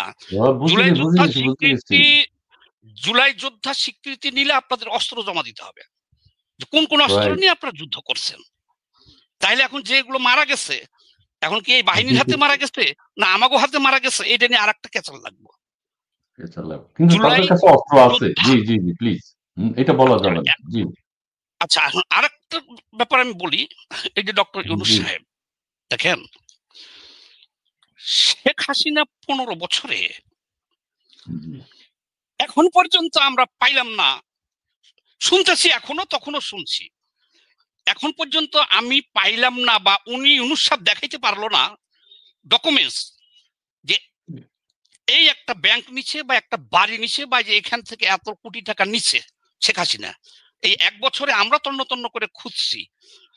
উনি যে ফেরেশতা এটা আমি বলতেছি না, কিন্তু কথা হইলো কি, এখন তো আমি বলতেই পারি যে উনি 100 বিলিয়ন নিয়ে গেছে, কিন্তু আমরা তো দেখাইতে পারতেছি না কিছুই। তাহলে এই কথার তো কোনো ভ্যালু নাই। আচ্ছা, কথাটা আমি কেন বলতেছি, কথাটা বুঝেন। আমি খুঁজতেছি তো যে শেখ হাসিনা কোনখান থেকে কত টাকা নিছে, ঠিক আছে, পাইতেছি না। অর্থাৎ আমি বলছি না শেখ হাসিনা ফেরেশতা, আমি বলতে চাই এটা যদি খাইয়া থাকে সবার কথা মতো, তাও সমঝে সতর্কভাবে কিছু যদি কইরা থাকে করতেও পারে, কিন্তু আমরা তো পাচ্ছি না। হাত আন্দাজে মারতেছি যে ওখান থেকে নিচে এত বিলিয়ন, ওখান থেকে এত বিলিয়ন, কিন্তু কোনো তথ্য দিতে পারতেছি না। যেমন আমি বলি, তাহলে শেখ হাসিনা ছিল ফ্যাসিস্ট, এটা বক্তব্য না আমাদের সবার বক্তব্য তো এখন এটাই। সবার বলতে বাংলাদেশের সব মানুষের না, ডক্টর ইউনূসের বক্তব্যই। উনি বলতেছে এমন কাজ করে দিয়ে যাব যাতে ভবিষ্যতে কোনো ফ্যাসিস্ট না আসে, আর যদি আমি সংস্কারটা করে দিয়ে যাই যাতে ফ্যাসিস্ট আবার না জন্ম নেয়, ফ্যাসিস্ট না আসতে হয়, এমন কাজ উনি করে দিবে। আমাকে সময় দেন আপনারা আরো, নাহলে তো আবার ওই লাভ ওই কিছু আবার আসবে। আমি তাজ্জব হয়ে গেলাম। আচ্ছা ভাই, কাগজ আর কলম যদি 7 সাগরের জল কালি করা যায়, পৃথিবীর সমস্ত বাস কলম করা যায়, তারপর যদি আপনি এটাতে লেখেন, কাগজে লিখবেন, তো ফ্যাসিবাদ ঠেকানো যাবে? যিনি ক্ষমতা দখল করবে উনি তো এসে প্রথমে লাথি দিয়ে আমি এই যে স্বর্ণ দিয়ে বাধাই করে দিলেন ইউনূস সাহেব ফ্যাসিবাদ ঠেকানোর জন্য। যিনি ক্ষমতায় আসবে উনি তো প্রথমে ওটা লাথি দিয়ে ফালাই দিব। এটা তো আল্লাহর কোরআন না, আল্লাহর কোরআন। বাংলাদেশের যে সংবিধান সেইখানে আছে অবৈধভাবে ক্ষমতা দখল করলে কেউ সেটা হবে সাজা, মৃত্যুদণ্ড। তাহলে উনি সংস্কার কইরা, তাহলে শেখ হাসিনা কি ক্ষমতায় থাকতে পারছে? পারে নাই। আচ্ছা, তাহলে যারা ক্ষমতা নিচ্ছে তাহলে সংবিধান বিরোধী কাজ করছি না আমরা যারা এটা করছি, ডক্টর ইউনূস সহ, সংবিধান লঙ্ঘন করছে না ওনারা? তাহলে তো সংবিধানে লেখা আছে মৃত্যুদণ্ড। তাহলে এখন ওনাদের আইনের শাসন দেশে প্রতিষ্ঠা করতে গেলে তো ওনাদের ওই আন্তর্জাতিক ট্রাইব্যুনালে ওনাদের ওই তাজুলটা দিয়ে ঘোষণা করতে হবে যে আমাদের মৃত্যুদণ্ড, সংবিধান মোতাবেক আমাদের মৃত্যুদণ্ড হয়েছে। আচ্ছা, যদি সংবিধান মানেন তাহলে বাবা তুমি কি সংস্কার করবা? এটা লেখা আছে সর্বোচ্চ সাজা মৃত্যুদণ্ড, আর উপরে আপনি কি লিখবেন ফ্যাসিবাদ ঠেকানোর জন্য? আর কি লিখবেন আপনি এখানে? একটা বুদ্ধি আছে, যেহেতু আপনার এই চ্যানেলে বলছি, তাহলে ওনার কান পর্যন্ত যাইতে পারে, এটা নিতেও পারে। চীনের যে প্রাচীর আছে, চীনের ওইরকম একটা প্রাচীর দিতে হবে চারিদিক দিয়া উঁচু করে অনেক।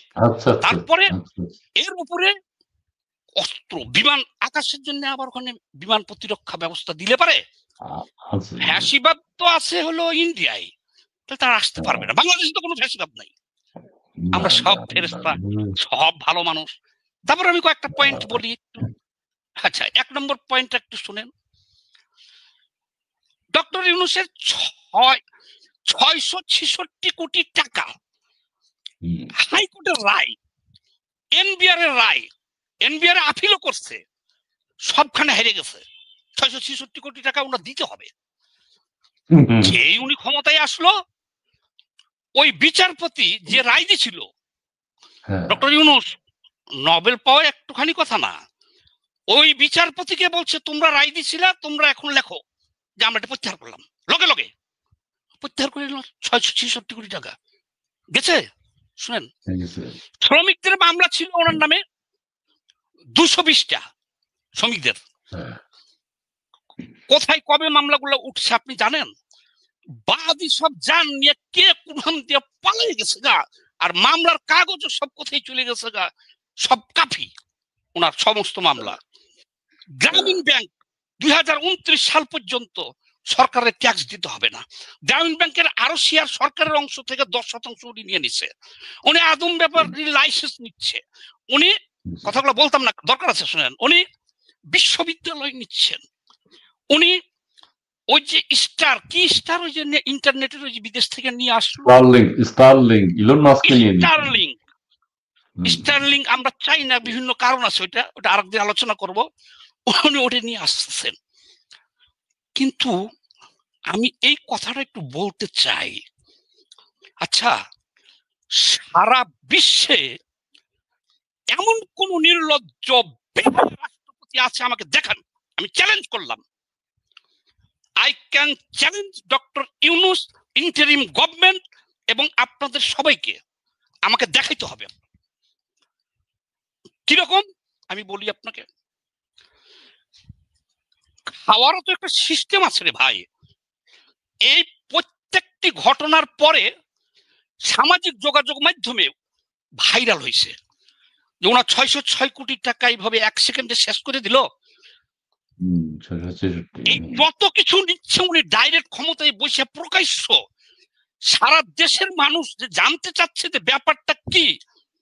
ওনার তো এই যে বলা উচিত যে দেখো শেখ হাসিনা এই যে 666 কোটি টাকার কথা বলতেছে শেখ হাসিনা, এটা ভুল ছিল। এই যে ডকুমেন্টস আমি গর ভিতরে স্লাইড মানে গবের ভিতরে GOB মানে একটু মিস্টেক হয়েছে আর কি, একটা ওই ফেসবুকে একটা ওনাদের চ্যানেল আছে গব, আচ্ছা গবের ভিতরে আপনি ছেড়ে দেন যে এই যে শেখ হাসিনা অন্যায়ভাবে 666 কোটি টাকা নিয়েছিল। উনি তো সরিষা পরিমাণ উত্তরও দিতে পারতেছে না। ওটা তো 100% রাইট ছিল আর ওই টাকা শেখ হাসিনা তো কিছু না, প্রধানমন্ত্রী কি এগুলো করে? এনবিআর করছে। এখন তো জনগণ আমরা বুঝে গেছি যে এটা রাইট, নাহলে তো আপনি তো উত্তর দিবেন যে দেখেন ব্যাপারগুলো আপনি বুঝতেছেন না ব্যাপারগুলো। জি জি জি জি, আমার নামে ফলস মামলা করছে যেটা বুঝেন দেশবাসী করে নাই তো। এই দেখেন শেখ হাসিনা ফলস মামলা করতেছে। এখন এটাতে আপনি 666 কোটি টাকা ক্ষমতায় থেকে মাফ করলেন, তাহলে শেখ হাসিনা যে অন্যায় করে এটা করছিল তো সেই ডকুমেন্টসটা একটু দেন আমাদেরকে। চাইতেছি, আমি আরো লাইভে বলছি, এরকম শত শতজন বলতেছে, দেশবাসী জানতে চাইতেছে, উনি কি পারতেছে দিতে? তাইলে ওটা রাইট ছিল। এই জন্য বললাম যে পৃথিবীতে এমন নির্লজ্জ কোন, উনি তো এখন সরকার প্রধানই, আপনি আর একটা দেখান তো। আরে বাবা তুই যদি খাইতে চাস একটু ঘুরে খা, একটু গোপনে খা। তুই আদম ব্যবসার থেকে আবার ওই যে ওয়ালেট ব্যবসার থেকে শুরু করে তুই যে এই 18 কোটি মানুষের সামনে এগুলো লিখেছিস আর তুই শেখ হাসিনাকে ফ্যাসিস্ট বলতেছিস। এই দিন না, দিন আরো আছে। এই দিনের নিয়ে দেওয়া হবে সেই দিনের কাছে। কে নিবে? শেখ হাসিনা নিবে? তাহলে আমরা কি কচু ক্ষেত্রে রাজনীতি করি? আমরা কি বলে গেছি? আপনি এখন ক্ষমতায় আছেন, হ্যাঁ ঠিক আছে, আমাকে এটা বলে তো লাভ হবে না যে রয়ের দালাল ফ্যাসিস্ট শেখ হাসিনার পক্ষের লোক যেই এখন এদের অপকর্মের কথা বলবে সেই কিন্তু এখন ভারত এবং শেখ হাসিনার লোক হয়ে যাবে, দালাল হয়ে যাবে লগে লগে। এই যে প্রশ্ন করলাম দালাল, কিন্তু আমাদের 15 বছরের রেকর্ড আছে সামাজিক যোগাযোগ মাধ্যম থেকে। আমরা এই অভ্যুত্থানের স্টেক হোল্ডার না? আমরা তো স্টেক হোল্ডার। আমাকে কিভাবে আপনি বলবেন যে আমি শেখ হাসিনার দোষ? বলার আগে তো একটা ছবিও দিতে হবে, আপনার একটা বিবৃতি দেখাইতে হবে। 15 বছর শেখ হাসিনার কোনো সুবিধাভোগী নাকি তাদের সাথে আমাদের একটা ছবি আছে, আপনি দেখান নাই।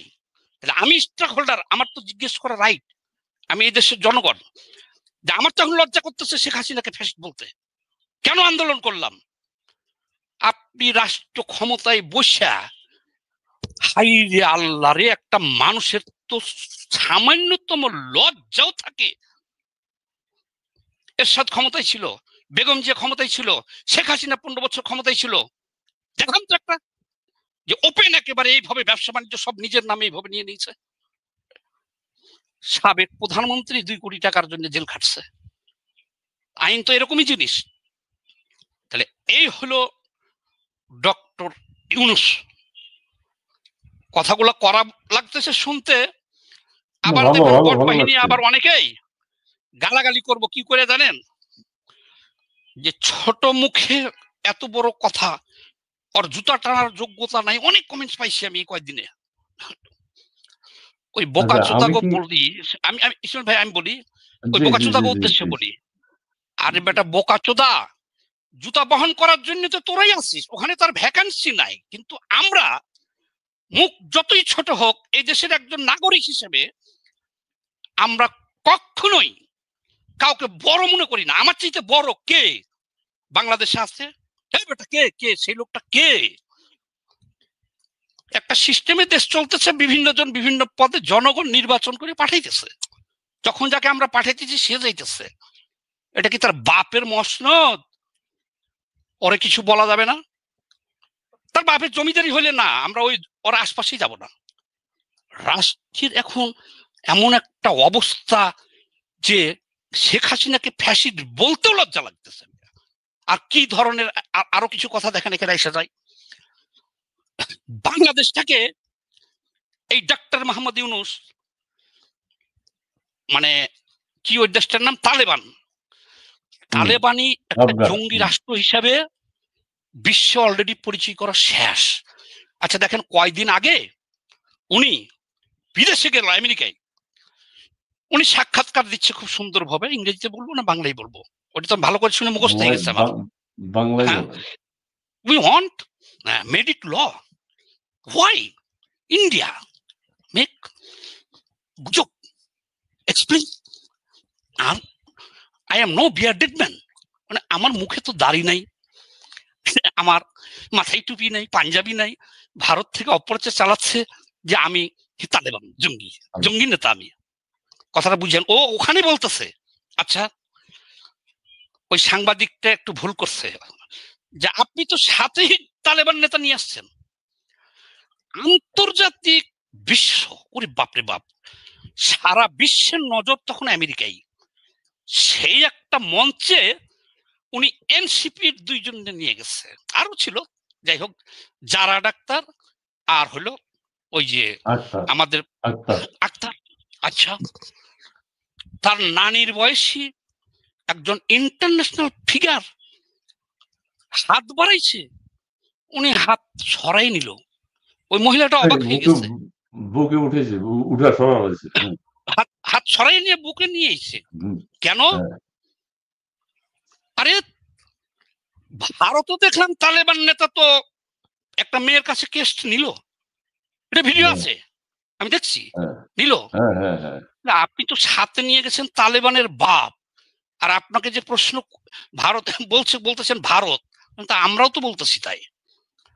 মানে এনসিপির এই কার্যক্রমটা, আচ্ছা তারপরে ঠিক আছে তাদের চরিত্র যদি ওই রকম হইতো, উনি তো ইসলামী শরিয়া মোতাবেক চলবে, ভালো কথা, উনি তো লগে নিয়ে গেছে একজন বেগানা নারী ডাক্তার, যারা শ্রদ্ধা রেখে বলছি আমি, যারা আবার হ্যান্ডশেক করলো, তো কিভাবে করলো? ওদের নেতাই তো হ্যান্ডশেক করে না, তাসলিম যারা পুলিশের সাথে হ্যান্ডশেক করলো, তাসলিম যারা সব পুরুষের সাথে হ্যান্ডশেক করছে, ডক্টর ইউনূস যারার সাথে হ্যান্ডশেক করতেছে, কিন্তু ওই সারা বিশ্ব।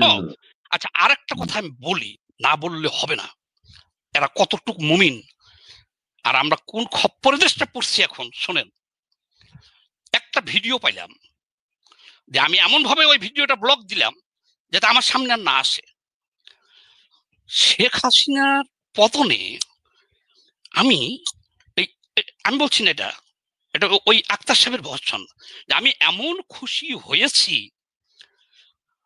নববিবাহিত বধূর সাথে সঙ্গম করার পরে বীর্য ওঠার সময় যে তৃপ্তি, আমি সেই রকম অনুভূতি পেয়েছি। আচ্ছা বলেন তো, এটা কোনো ভাই ইসলামিক নেতার বক্তব্য হইতে পারে? এক নাম্বার, দুই কোন ঢাকা বিশ্ববিদ্যালয় ইউনিভার্সিটির ছাত্র বক্তব্য হইতে পারে?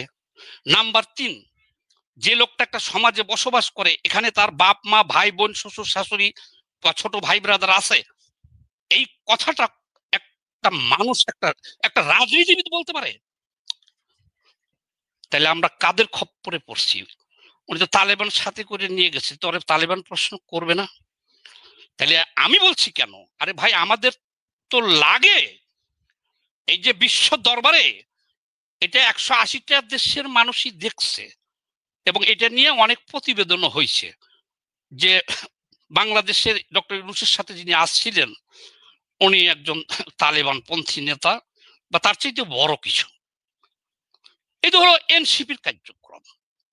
আচ্ছা এবার আরো একটু বলি, ডক্টর ইউনূস সাহেবকে এখানে রেখে এনসিপির দিকে একটু সামনে যাই, না গেলে তো হয় না। গণ অধিকারের তারেক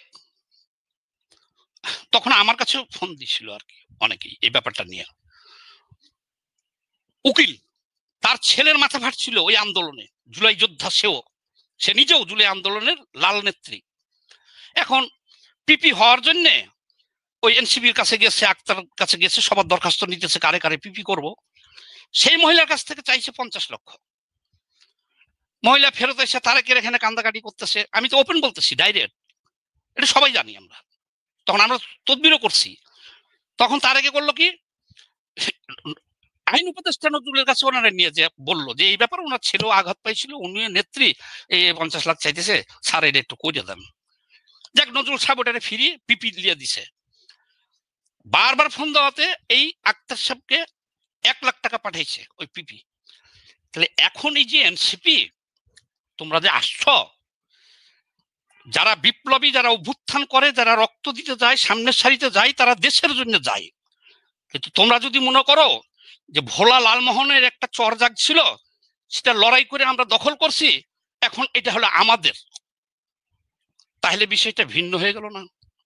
তোমরা এই যে 1 বছরে এটা কিভাবে মাইনে নিব এদেশের মানুষ? তোমরা সরকারটা নির্বাচিত হয়ে যাক, তারপর রাস্তায় বের হইও তোমরা। আমি তো 40 বছর ধরে রাজনীতি করি, জনগণ যে তোমাদেরকে কোন চোখে দেখতেছে। তুমি ছেলে একটা ডিম দিয়ে ভাত খাইতে পারো নাই, 5 আগস্টের পরে তুমি 400 গাড়ি নিয়ে তুমি দৌড়াইতেছো। আর একটা দুইটা বলে তো আপনার টাইম দিতে পারবেন না আমারে। এনসিপির এই যে কার্যক্রম ছেলেপিলে গুলার, তাদের সবার বিরুদ্ধে কোটি কোটি শত কোটি টাকার অভিযোগ চারিদিক থেকে। ওই 10 লাখ আনতে যে ধরা পড়তেছে, আর একজনের কাছে 50 লাখ আনতে যে রাইতের বেলা ধরা পড়তেছে। রাখেন 80 লাখ টাকা দিয়ে সচিব নিয়োগ হতেছে, গাজীপুরে নিয়োগ হয়েছে অনেক কোটি টাকা দিয়ে, অ্যামাউন্ট গুলো বলবো।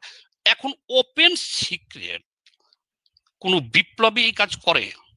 কোন বিপ্লবীরা? তাহলে তোমরা নিজেকে বিপ্লবী দাবি করবা কিভাবে? কিন্তু এখন আমি বলি আপনাকে যে তাহলে বিগত আমলে, শেখ হাসিনার আমলে, বিএনপির আমলে বা জাতীয় পার্টির আমলে এই লেনদেনটা হইতো, আমরা শুনতাম, দেখতাম না। আর এরা দিয়ে ভাই ডাইরেক্ট লেনদেন করতেছে, এটা কি হলো? তাহলে তোমরা যে নিজেদেরকে বিপ্লবী দাবি করতেছ, তো তোমরা তো সবাই শত শত কোটি টাকা মালিক হয়ে গেছো। তোমরাও তো ওই ডক্টর ইউনূসের শিষ্য, উনি যেমন পিছনে খাওয়া পছন্দ করে না, তোমরাও তো ভাই সবাই বাড়ি করতেছো, বিয়ে করতেছো, যে দামি দামি গাড়িতে চলতেছো, 30-40 হাজার টাকা দামের পাঞ্জাবের রাজকীয় জীবন যাপন করতেছো। তাহলে এরই তো সারা দেশবাসী তো দেখতেছে। তুমি চাইলে আর ওই ওই আগের সরকারের ফ্যাসিস্ট আমরা এখন বলবো কিভাবে? আর তোমরা, হ্যাঁ তোমরা বলো, তোমরা ক্ষমতায় আছো, তোমরা বলো, কিন্তু তোমরা কি দেখতেছো যে ওই ফ্যাসিস্টের চাইতে বড় ফ্যাসিস্ট তোমরা হয়ে গেছো? এদেশের মানুষের জীবন দিছে, আমরা যে লড়াই করছি, এখন আমরা তো লজ্জাই বলতে পারতেছি না ফ্যাসিস্ট। কিভাবে বলবো ফ্যাসিস্ট? তোমরা এগুলো কি করতেছো? তোমরা যে রাতারাতি সবাই বাড়ি গাড়ির মালিক হইয়া, আমার একটু সুযোগ দিবেন, আমি তো এখানে মুখ বন্ধ হয়ে গেছে। হ্যাঁ বলেন বলেন বলেন, বলতে লাগলে তো আমার অনেক আসে। আপনার তো থামানো যাচ্ছে না। আপনি আমাদের এই যে জুলাই সনদটা এত উৎসব মুখর পরিবেশে হইলো সংসদ ভবনের সামনে, তো এটা নিয়ে কিছু বলবেন না? এটা তো ইউনূস সাহেব খুব খুশি এবং ব্যান্ড পার্টি বাজিয়ে ওখানে সকাল থেকে মারামারি হয়েছে, সেটা ঠিক আছে, কিন্তু ব্যান্ড পার্টি বাজিয়ে আল্লাহর রহমত, বৃষ্টি পড়েছে, বৃষ্টির মধ্যে সুন্দর গুড়ি গুড়ি বৃষ্টি, এই সুন্দর পরিবেশে উনি একটা সনদ স্বাক্ষর করেছেন। এই সম্পর্কে আপনি একটু বলেন না, একটু আপনার কি তথ্য আছে আপনার কাছে? আচ্ছা আচ্ছা আচ্ছা, সুন্দর কথা একটা মনে করে দিচ্ছেন। এই কথাটা প্রথমেই একটা টাচ দিছিলাম। ওনারা জুলাই সনদটা বা সুরক্ষাটা যদি স্বর্ণ, ধরেন 1000 মণ স্বর্ণ দিয়া এই সুরক্ষা দিল বা এই আইনটা তৈরি করলো, আমি কিন্তু আগেই বলে গেছি। না একটু বলছেন আপনি, একটু এক্সপ্লেইন করতে হবে। আমি আবার বলতেছি, টোটাল জিনিসটাই আমি বলতেছি আপনাকে একটা একটা করে। যে 1975 সালে বঙ্গবন্ধু শেখ মুজিবুর রহমানকে হত্যার পরে সুন্দর একটা ইন্ডিমিনিটি অধ্যাদেশ দেওয়া হয়েছিল যে এই হত্যাকারীদের কোন প্রকার বিচার এই বাংলাদেশ নয় পৃথিবীর কেউ করতে পারবে না, এবং তাদেরকে পুরস্কার দেওয়া হইল। সেটা কি আছে এখন ভাই? নাই। আচ্ছা, তাহলে আপনি এই যে ভেজাল গুজাল বাঁধেই আপনি যেটি লিখছেন, এখানে কপিটা আমার কাছে আছে, সংগ্রহ করছি। এখন আমি আপনাকে জিনিসটা একটু ভাঙিয়ে বলি আপনাকে, তাহলে বুঝবেন। বাংলাদেশের 302 ধারা, 4 ধারা 7 ধারায় কাউকে মারা হত্যা করার শাস্তি হলো মৃত্যুদণ্ড। মৃত্যুদণ্ড। এখন প্রতিদিনই মাদ্রাসায় শিশু বলাৎকার হইতেছে, মাদ্রাসায় ছাত্রী বলাৎকার হইতেছে, আর পাবলিকও সারা দেশে ধর্ষণ হইতেছে। আমি কাউরে বাদ রেখে বলতেছি না, হইতেছে। দেখেন খুন হইতেছে, এই দুইটারই শাস্তি হলো মৃত্যুদণ্ড বাংলাদেশে। তাহলে তো আইন তো আছে, তুমি নতুন করে সংবিধান করিয়া এখানে কি লিখবা? তাহলে বন্ধ করতে হবে কোনটা আমি বলে দিই। এখন সবখানে আমাদের দেশে এটা রেওয়াজ, ধরেন আপনি রাগ হয়েছেন একজনে মারবেন, শালা ওরে মারলে কত লাখ টাকা যাইব রে, কত যাইব, আগে বাজেট করে নাই তো ওরে খুন করার পরে কি করব, পুলিশরে দিব, এমপি রে দিব, না হলে পিপি রে দিব, শেষে কোর্টে জিয়া দিব। এই যে পাগলামি ওনারা যে সংস্কার করতেছে এত বছর ধরে, বাংলাদেশে যে আইন আছে, যে সংবিধান আছে, এটা দিয়ে সারা বিশ্ব শাসন করা যায়। আমি চ্যালেঞ্জ করলাম, সারা বিশ্ব শাসন করা যাবে, সব আইন আছে এখানে। কিন্তু দেশের মানুষ হলো চোর। কারা? তোমার তো হাত দিতে হবে সেই জায়গাতে, হাতটা তো দিতে হবে সেই জায়গাতে যে যাতে একটা খুন হলে কেউ টাকার বিনিময়ে তাকে হেল্প না করে, পরের দিন খুন বন্ধ হয়ে যাবে, ধর্ষণ বন্ধ হয়ে যাবে।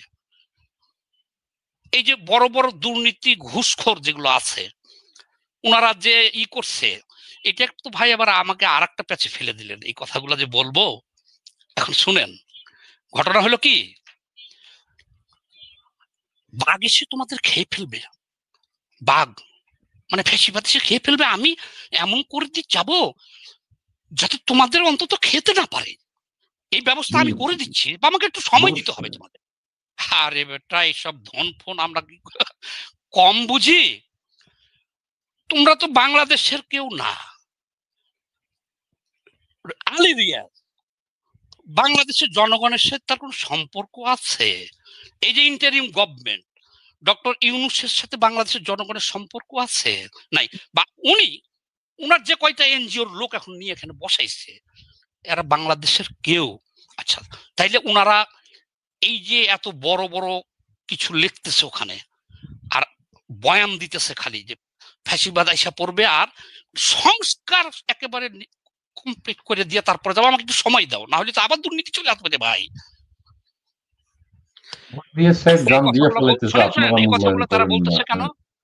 তারা কিছু সময় তারা আগাইতেছে, আর শেষ পর্যন্ত চেষ্টা করবে আর কতদিন থাকা যায়, আর এই সময়টার মধ্যে তারা তাদের আখের গুছিয়ে নিতেছে, আর তাদের নিজ নিজ ঠিকানায় পাচার করতেছে।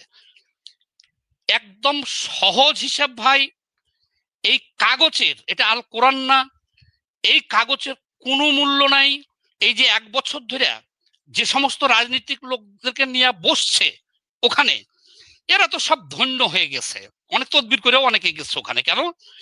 রাজ দরবারে যে বুঝতে পারছে ওখানে বিএনপি জামাত ছাড়া আর কারো তো ওখানে যে বসার যোগ্যতা নাই, এবং আমি চ্যালেঞ্জ করলাম একটা মেম্বার হওয়ারও যোগ্যতা নাই উনারা। আমি চ্যালেঞ্জ করলাম ওখানে যারা গেছিল, বিএনপি ছাড়া জামাত ছাড়া যারা আছে গেছে, যত শত শত দল, একটা মেম্বার 300 ভোটে যে হইতে পারবো না, তারা জাতির ভাগ্য ওখানে নির্ধারণ করতেছে। কিভাবে? 1 বছর ধরে তারা 5 স্টার হোটেলের খানা খাইতেছে ওখানে, যে সকালে ধপধপে সাদা কাপড় চোপড় পরে সেন্ট মেরে ওখানে যে ঢুকে যাচ্ছে, যা বলতেছে সব শুনতেছে। কে বলতেছে? আলী রিয়াজ সব বলতেছে। কি লিখলেন, কি করলেন, কি আইন করলেন, ক্ষমতায় যাইব বিএনপি, ওনারা এটা সংসদে বৈধতা দিল না। শেষ এই 1 বছর ধরে যে শত শত হাজার কোটি টাকা আপনারা খরচ করিয়া আমেরিকা, লন্ডন, ইউরোপ থেকে নিয়ে সেইটি বানাই দিলেন, আমাকে দিয়ে গেলেন, বিএনপি যা করল এটা পাস হবে না সংসদে, ওটা হচ্ছে শেষ। তাহলে যাদের এটা পাস করার ক্ষমতা, তারাই তো ভাই সংশোধনীটা করব, তারা সংশোধনীটা করবো। কিন্তু এখানে কিছু মতলব বাজে এগুলো করছে ভাই, এটা টিকবো না, এটা ওই বিএনপি এটা পাসও করবো না, 1। আর 2 নম্বরে আমি আপনাকে বলে দিই, পাস করলেও কিছু আসে যায় না, এই যে জুলাই যোদ্ধাদেরকে সুরক্ষা আইন দিতেছে, অনেকে আরো বেশি করে চাইতেছে। বাইরে যে ব্যক্তি ক্ষমতা দখল করব বা জনগণ যখন আবার অভ্যুত্থান করব, যদি তোমার লগে না বনে জনগণের, বা যদি একটা কুয়ো হয়, তারা তোমার ওই সুরক্ষা আইনে কি আছে এটি দেখার টাইম থাকবো না। কাজে এগুলো হলো এক ধরনের পাগলামি ছাড়া কিছুই না, কিছুই না। ওইটা আমি পড়তেও রাজি না, ওটা বলতেই রাজি না। ওনাদের উদ্দেশ্য হাসিল হয়েছে, জনগণকে বুঝাইতেছে তোমাদের বাঘে খেয়ে ফেলবে, তো আমি একটু শক্ত করে দলিল টলিল করে দিয়ে কিছু সময় দাও। আরে এই ফাঁকটার মধ্যে যা যা দরকার করে উনি চলে যাবে। আচ্ছা ঠিক আছে, আমি এবার অন্য প্রসঙ্গে একটু যাই। জুলাই সনদ নিয়ে, এই জুলাই সনদে আমরা জানি জুলাই যোদ্ধারাও জায়গা পায়নি, এনসিপির লোকও আসে নাই, তারা বয়কট করেছে, তারা বলছে এটাতে তারা সাইন করবে না। এখন আমাদের প্রফেসর ডক্টর মোহাম্মদ ইউনূস সাহেব, আমাদের মাননীয় প্রধান উপদেষ্টা, তিনি শুরুতেই বলেছিলেন আমার চাকরিদাতা হইলে ছাত্ররা, সমন্বয়করা। এখন ছাত্ররা তো তাকে প্রত্যাখ্যান করছে, তাহলে এখন কি তার চাকরি আছে? একটু প্লিজ। ছাত্ররা তো তাকে প্রত্যাখ্যান করে নাই। হ্যাঁ, ছাত্ররা ডক্টর ইউনূসকে প্রত্যাখ্যান করে নাই তো। না না, ওই যে এনসিপি সাইন করে নাই, সাইন করে নাই, যায় না, আমরা এটা মানি না। আহারে, ছাত্ররা প্রত্যাখ্যান করে নাই, ডক্টর ইউনূস ছাত্রদের প্রত্যাখ্যান করছে। ডক্টর ইউনূস মাহফুজ আলম রে, আমি বলে দিই বিষয়টা, আসল ঘটনাটা। মাহফুজ আলম রে বানাইলে মাস্টার মাইন্ড এবং ছাত্রদের বানাইল নিয়োগকর্তা। এখন ওনারা এই 1 বছরে ওনার যে আমল নামা যা করছে অপরাধ, লুটপাট, দুর্নীতি, এখন উনি দেখতেছে যে এখন তো এনসিপি কে আমি কিংস পার্টি বানাইও ক্ষমতায় আনতে পারবো না, প্রশ্নই আসে না। কি করলো? লন্ডনে যে একটা হয়ে গেল যে আমি যাই কিছু করবো বাবা, আমাকে একটু সেফ এক্সিট দিয়ে দেন। তাহলে এই সব লোক উনি কি এখন এনসিপি তে গণায় ধরবে? আসল ঘটনা তো এইটাই। একমাত্র আমি বলে দিই, একমাত্র ওই যে নাহিদ, উনি তার ঘরের ভিতরে যাইয়া খবর নিয়ে আসতো। ওনার মনে ব্যথা থাকলে নাহিদরে বলতো যে আমি পদত্যাগ করব। নাহিদ এসে আমাদের জাতিরে জানাইতো, স্যারে কিন্তু খেপা, আমি গেছিলাম, উনি পদত্যাগ করে দিবে। ওই গোপালগঞ্জে 54 বছরে এরকম ইতিহাস আছে, একটা রাজনৈতিক দল রক্ষা করার জন্য সেনাবাহিনী, তাও আবার কি হয় ওইটা কি গার নাম মনে থাকে না, যার মধ্যে পলায় থাকলে ওই যে আইলো সব এপিসি। হ্যাঁ, উনি তো একটা আশাই ছিল যে ওনাদেরকে ক্ষমতায় আনবে, উনি প্রেসিডেন্টই থাকার যাই থাকে একটা বিশাল ব্যাপার। কিন্তু এখন ওনাদের বাঁচার উপায়টা কি? এখন তো এনসিপি আর ক্ষমতায় আনবে না, তাহলে এনসিপি কে উনি ছুঁড়ে ফেলে দিছে না? তো তাইলে কর্মচারীদের দ্বারা নিয়োগকর্তা প্রত্যাহার বরখাস্ত হয়ে গেছে, নিয়োগকর্তা পরিবর্তন করেছেন। নিয়োগকর্তা বলেছিল যে এটা, ও আচ্ছা, পরিবর্তন করছে। আচ্ছা আচ্ছা, এখন পরিবর্তন করতে বাধ্য। এখন ওনারা যা করছে, এখন ওনাদের দরকার হলো সেফ এক্সিট, যে কথাটা সবাই বলতেছে, নাহিদ সাহেবও বলতেছে, ফ্যাক্টটা তো হলো ওখানেই। আচ্ছা, সেফ এক্সিট অর্থ কি? সেফ এক্সিটের বাংলা কি? সেফ এক্সিট মানে হলো বাবা তুমিকে আমি ক্ষমতায় আইনে দিব, হ্যাঁ, আমাকে তুমি সুন্দরভাবে যে দেশে যাইতে চাই, যেখানে যাইতে চাই, আমার টোপলা টপলি সহ সেখানে পাঠাই দিবা। আবার বলে পলায়ন, এটার অর্থ নাকি পলায়ন? পলায়ন আমারে একটু, তো সেটাই তো বললাম যে নিরাপদে প্রস্থান, বাংলায় হলো নিরাপদে প্রস্থান বা পলায়ন। এইটা ঠিক আছে, এইটা ঠিক আছে। তাহলে এখন ডক্টর ইউনূসকে কি সেফ এক্সিট এই ছেলেগুলো দিতে পারবে? দিতে পারবে না। উনি এখন এদেরকে চিনবেই না, চাচা আপন যান বাচ্চা। উনার 84 বছর বয়স, এত ধন সম্পদ, ব্যবসা বাণিজ্য, কি করবে উনি? এই চিন্তাতে এত গরম গরম কথাবার্তা বললাম। আমার ধরে নিয়ে যায়, বলতে পারি না যে গালাগালি আসে আমার ইয়াতে। শোনেন, যে পরিমাণ গালাগালি আমার প্রতিদিন আসে আর থ্রেড আসে, তো এটা আমি এখন অল্প আসলে প্রকাশ করতাম, এখন চেপে গেছি টোটাল। যে উনি কি ওই যে আর একটা ছেলেকে ধরলো, ওই যে গ্রেপ্তার করলো, এরকম গরম গরম কথা বলতো। কিন্তু আমরা, আপনাকে একটা কথা আজকে বলে দিই ইসমাইল ভাই, এই যে আমি কম পরিচিত কেন মিডিয়ায়, আমাদের একটা নিজস্ব রাজনীতি আছে।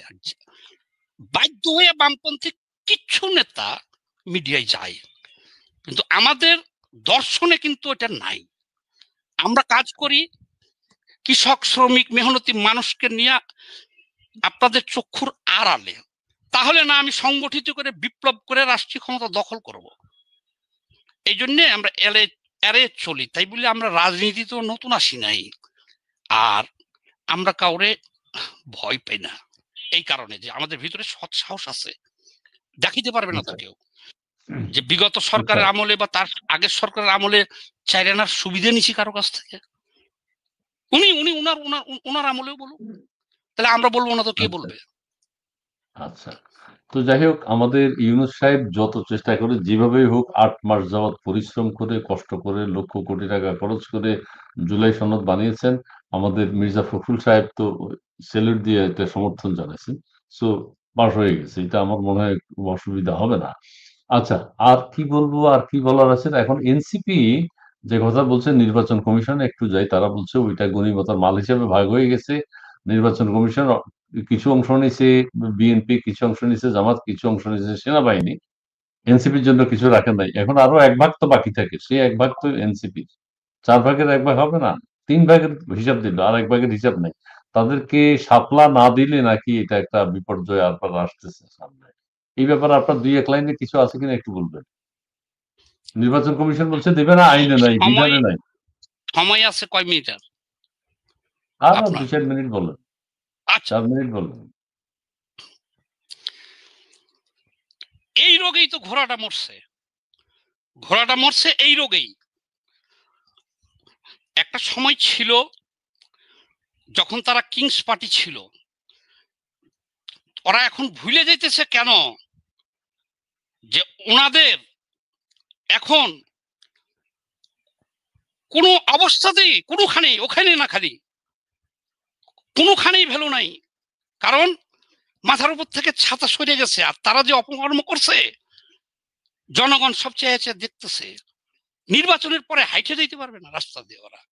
এখন যে নাহিদ ইসলামরা এটা বলতেছে জামাত নিয়ে গেছে, বিএনপি নিয়ে গেছে, উমুক নিয়ে গেছে, তাইলে তখন আমার এখন এদের পক্ষেই তো বলতে হয়, নিবে তো তারাই। কিন্তু তোমরা তো বলতেছো যে একমাত্র তোমরাই গণঅভ্যুত্থান করছো, তোমরাই সব, তোমরাই সব। কিন্তু তোমরা সব, এই যে বিএনপি কিন্তু এটা জানে, ঠিক আছে? বেগম জিয়া বলে দিছে সরকারের লোকের সংঘাত যেও না। ইউনূসে যা বলেছে, যখন যা বলেছে খালি বলছে ঠিক আছে। তারেক জিয়ারে গালি মারতেছে, টিনের চালে বলতেছে, এটা বলতেছে ঠিক আছে, এটা বলতেছে ঠিক আছে, ঠিক আছে, সব ঠিক আছে। এনসিপি মারতে চাইতেছে, সব ঠিক আছে। ওরা খালি বলতেছে তুই নির্বাচনটা দে, সব লিখে রাখতেছি, কে কি কইছস আর কি লিখতেছস এখানে, তোরে দিয়ে পড়াবো। ক্ষমতায় তো যাবো আমরা, কিন্তু আমাকে তো নির্বাচনটা হইতে হইব, নির্বাচনটা হয়তো হইব। বিএনপি কে যত যা বলেন, কারণ বিএনপি নিশ্চিত, আমি নিশ্চিত, আপনি নিশ্চিত, নির্বাচনটা হইলেই বিএনপি ক্ষমতায় যাইব। এখন বিএনপি নীতিগত সিদ্ধান্ত হলো এইটা যে এরা যে যা বলতেছে সব লিখে রাখো, মারলে মাইর খাও, মাইরো না বাবা, দরকার হলে হাজার হাজার জন চাঁদাবাজ বললে বহিষ্কার করে দাও, তোমরা চুপ করে পড়ে থাকো। আমরা নির্বাচনটা দে। নির্বাচনটা হয়ে গেলে আমি বললাম যারা লেখছে তাদেরকে দিয়ে এটা পড়াইবো, যেখানে কি কি লেখছিস পর। আচ্ছা, না ব্যাপক সংস্কার আনছেন আমাদের আলী রিয়াজ সাহেব, বলছে না জনগণতন্ত্রী বাংলাদেশ হবে, তারপরে এই যে জুলাই সনদ বাস্তবায়ন করতে হবে, জনগণ একটা পরিবর্তন হয়েছে না ব্যাপক বাংলাদেশের নাম এটাতে লাভ হইব কি?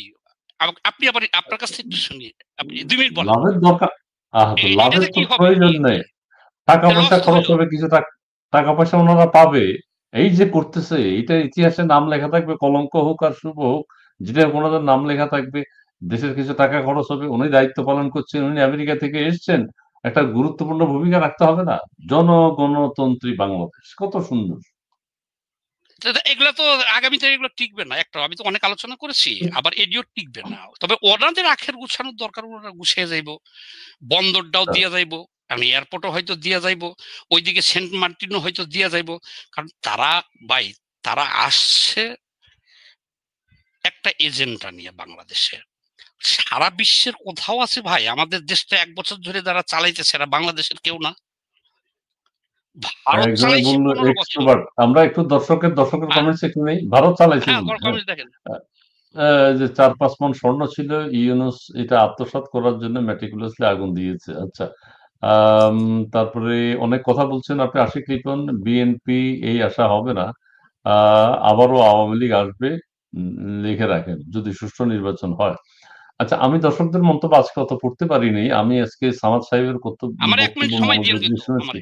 জি জি, তাহলে আপনি বলেন, 1 মিনিট বলেন, 1 মিনিট আমি বলেন। বলে দিই, বাংলাদেশে আমি হিসাব করে দেখলাম এখন 6 কোটি লোক আছে আওয়ামী লীগের। 6 কোটি, 18 কোটির মধ্যে 6 কোটি। হাসনাত আব্দুল্লাহ ওই দিনকে এক ভোট চাইতে গেছে, মুরব্বী আর মুখের উপর বলতেছে যে শেখ সাহেব থেকে শুরু করে ভোট দিই, ভোটটা নৌকায় দিও। হাসনাতরে বলতেছে, ভিডিও আছে আমার কাছে, আমার টাইম লাইনে ছাড়ছি আমি। আচ্ছা আচ্ছা, এই 6 কোটি লোকের বাদ দিয়া এরা কি বোকার স্বর্গে বাস করতেছে? উচিত ছিল কি, এটুকুই বলি যেহেতু সময় নেই, উচিত ছিল যারা অপরাধ করছে তাদের বিচার করা এবং তাদের নির্বাচনে অংশগ্রহণ করতে দেওয়া, সব কার্যক্রম, পলিটিক্যাল সব কার্যক্রম করতে দেওয়া। কারণ তারা তো ভাই সংখ্যায় 6 কোটি। আর তুমি যে চিল্লাইয়া বলতেছো ফাঁসিবাদ নিষিদ্ধ করে দিলাম, একটা আসনে 3 জন লোক লাগে। আমি যাচাই করে দেখছি, 1 জন শনাক্তকারী আর 2 জন হলো সমর্থনকারী। 3 জন লোক তো তোমার নাই। সেটা 6 কোটি লোকের প্রতি দলকে নিয়ে তুমি কথা বলো কেমনে? এটা একটা মারাত্মক ভুল। এই দুঃসাহস দেখানোটাই ভুল। কেন বলতেছি ভাই কথাটা আমি খুব সংক্ষেপে বলে দিই। যদি এই সিস্টেমে আসতো, যারা অপরাধ করছে জেনারেলি তাদের বিচার হচ্ছে, বিচার হোক, এই এত বড় কাম না করতো, তাহলে দেশটাই ভবিষ্যতে শান্তি আসতো। ধর আওয়ামী লীগ নির্বাচন করতো, যাদের বিচার হইতো তারা মাইনে নিত যে হ্যাঁ তো অপরাধ করছে, বিচার হয়েছে, সাজা হয়েছে, ঠিকই আছে, তাহলে দেশটার মধ্যে একটা শান্তি আসতো। কিন্তু এই 6 কোটি লোক আজ হোক আর 10 বছর পরে হোক আর 15 বছর পরে হোক, যখন বাঁধ ভাগা জোয়ারের মতো এদেশের ক্ষমতায় আসবে, তখন আবারও এই মেসাকার হয়ে পড়তে পড়বো আমরা। এখন তো 1 বছর ধরে মেসাকার চলতেছে। ওই দৃষ্টিকোণ থেকে আমি কথাগুলো বলতেছি যে এই দুঃসাহস দেখানোটা ওদের একটা ভুল ডিসিশন এবং জাতির জন্য এটা অনেক ক্ষতিকর। এই জন্য বলতেছি, তারা আসলেই আমার কি, না আসলেই আমার কি। আমি কথা বলতেছি, আমরা তো নিজে ক্ষমতায় যাওয়ার জন্য রাজনীতি করতেছি। আওয়ামী লীগে যোগ দিতে পারতাম, এমপি মন্ত্রী হইতে পারতাম, তো আমি সেই ক্যাপাসিটি, ক্ষমতা, ওরা যা চায় তার দেওয়ারও ক্ষমতা ছিল আমার, বিএনপি করতে পারতাম। আমাদের তো একটা দর্শন আছে, আওয়ামী লীগকে আমরা সমর্থন করিনি কখনোই, বিএনপি করবো না কখনো, এখনো করি না। আর জামাতের কথা তো বাদ দেন, আমরা নিজের রাজনীতি করি। এই জন্য আমাদের বলতে হয়, দেশটাকে নিয়ে ভাগতে হয় যে আপনারা তো আবারও সেই প্রতিশোধের রাজনীতির দিকেই গেলেন, মেসাকারের দিকেই গেলেন। এই 6 কোটি লোককে দমে রাখতে পারবেন? কয় বছর রাখেন? ওকে ওকে, প্রিয় দর্শক, আপনারা অনেকে কমেন্টস করেছেন। জনাব কমরেড সামাদ আমাদের কাছে অনেক কথাই বলছেন, অনেক কিছুই আপনারা শুনেছেন, তবে কিছু গুরুত্বপূর্ণ কথা আছে তার কথার মধ্যে, খুবই গুরুত্বপূর্ণ কথা আছে। আমি কথাগুলো যদি একটু বলি, আপনাদের সাথে শেয়ার করি, জাস্ট সামান্য সামারাইজ করি অল্প একটু। তিনি বলেছেন যে জুলাই যোদ্ধা যদি বলে তাহলে অস্ত্র জমা দিতে হবে, এটা হচ্ছে নিয়ম। জুলাই যোদ্ধা যদি বলে তারা কাকে হত্যা করেছে, কিভাবে হত্যা করেছে, দুই পক্ষই হত্যা করেছে, সেটার হিসাব দিতে হবে, অস্ত্র জমা দিতে হবে, এটা পরিষ্কার। যুদ্ধ যদি হয়ে থাকে তার মানে তাদের কাছে অস্ত্র ছিল, তাদের কথাবার্তা এখনো আছে, কিন্তু ফরমালি অস্ত্র জমা দিতে হবে। আর একটা গুরুত্বপূর্ণ কথা হলো, এটা আমরা ভাবি নেই, অনেকে ভাবি নেই, ডক্টর ইউনূস সাহেব ক্ষমতায় এসে তার 666 কোটি টাকা মওকুফ করেছেন। উনি আদালতকে আবার বলে দিয়েছেন, আদালত বুঝে গেছে যে এখন কি করতে হবে, সেই আদালতই আবার ইউনূস সাহেবের ওটা মওকুফ করে দিয়েছেন। কিন্তু ইউনূস সাহেবের উচিত ছিল শেখ হাসিনা তৎকালীন প্রধানমন্ত্রী যে এটা একটা অন্যায় কাজ করেছে তার উপর, সেটা প্রমাণ করে দেয়া, কিন্তু তিনি সেটা প্রমাণ করেননি। তিনি কি মামলা খারিজ করে দিয়েছেন। এই জিনিসগুলো নতুন করে ভাবায়, নতুন করে সামনে আসছে, খুবই ভালো। কমরেড সামাদ সাহেবকে বোঝার মতো মানুষ বাংলাদেশে নেই। জি, অনেক ধন্যবাদ, অনেক ধন্যবাদ।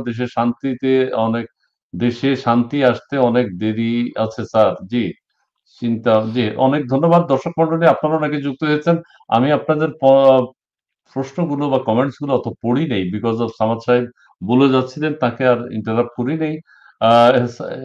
শাহ ইমরান ভাই, আপনাকে সালাম। জি, আমরা সকল দর্শকের প্রতি আন্তরিক কৃতজ্ঞতা এবং সম্মান জানিয়ে পৃথিবীর যে যে প্রান্ত থেকে আমাদের আজকে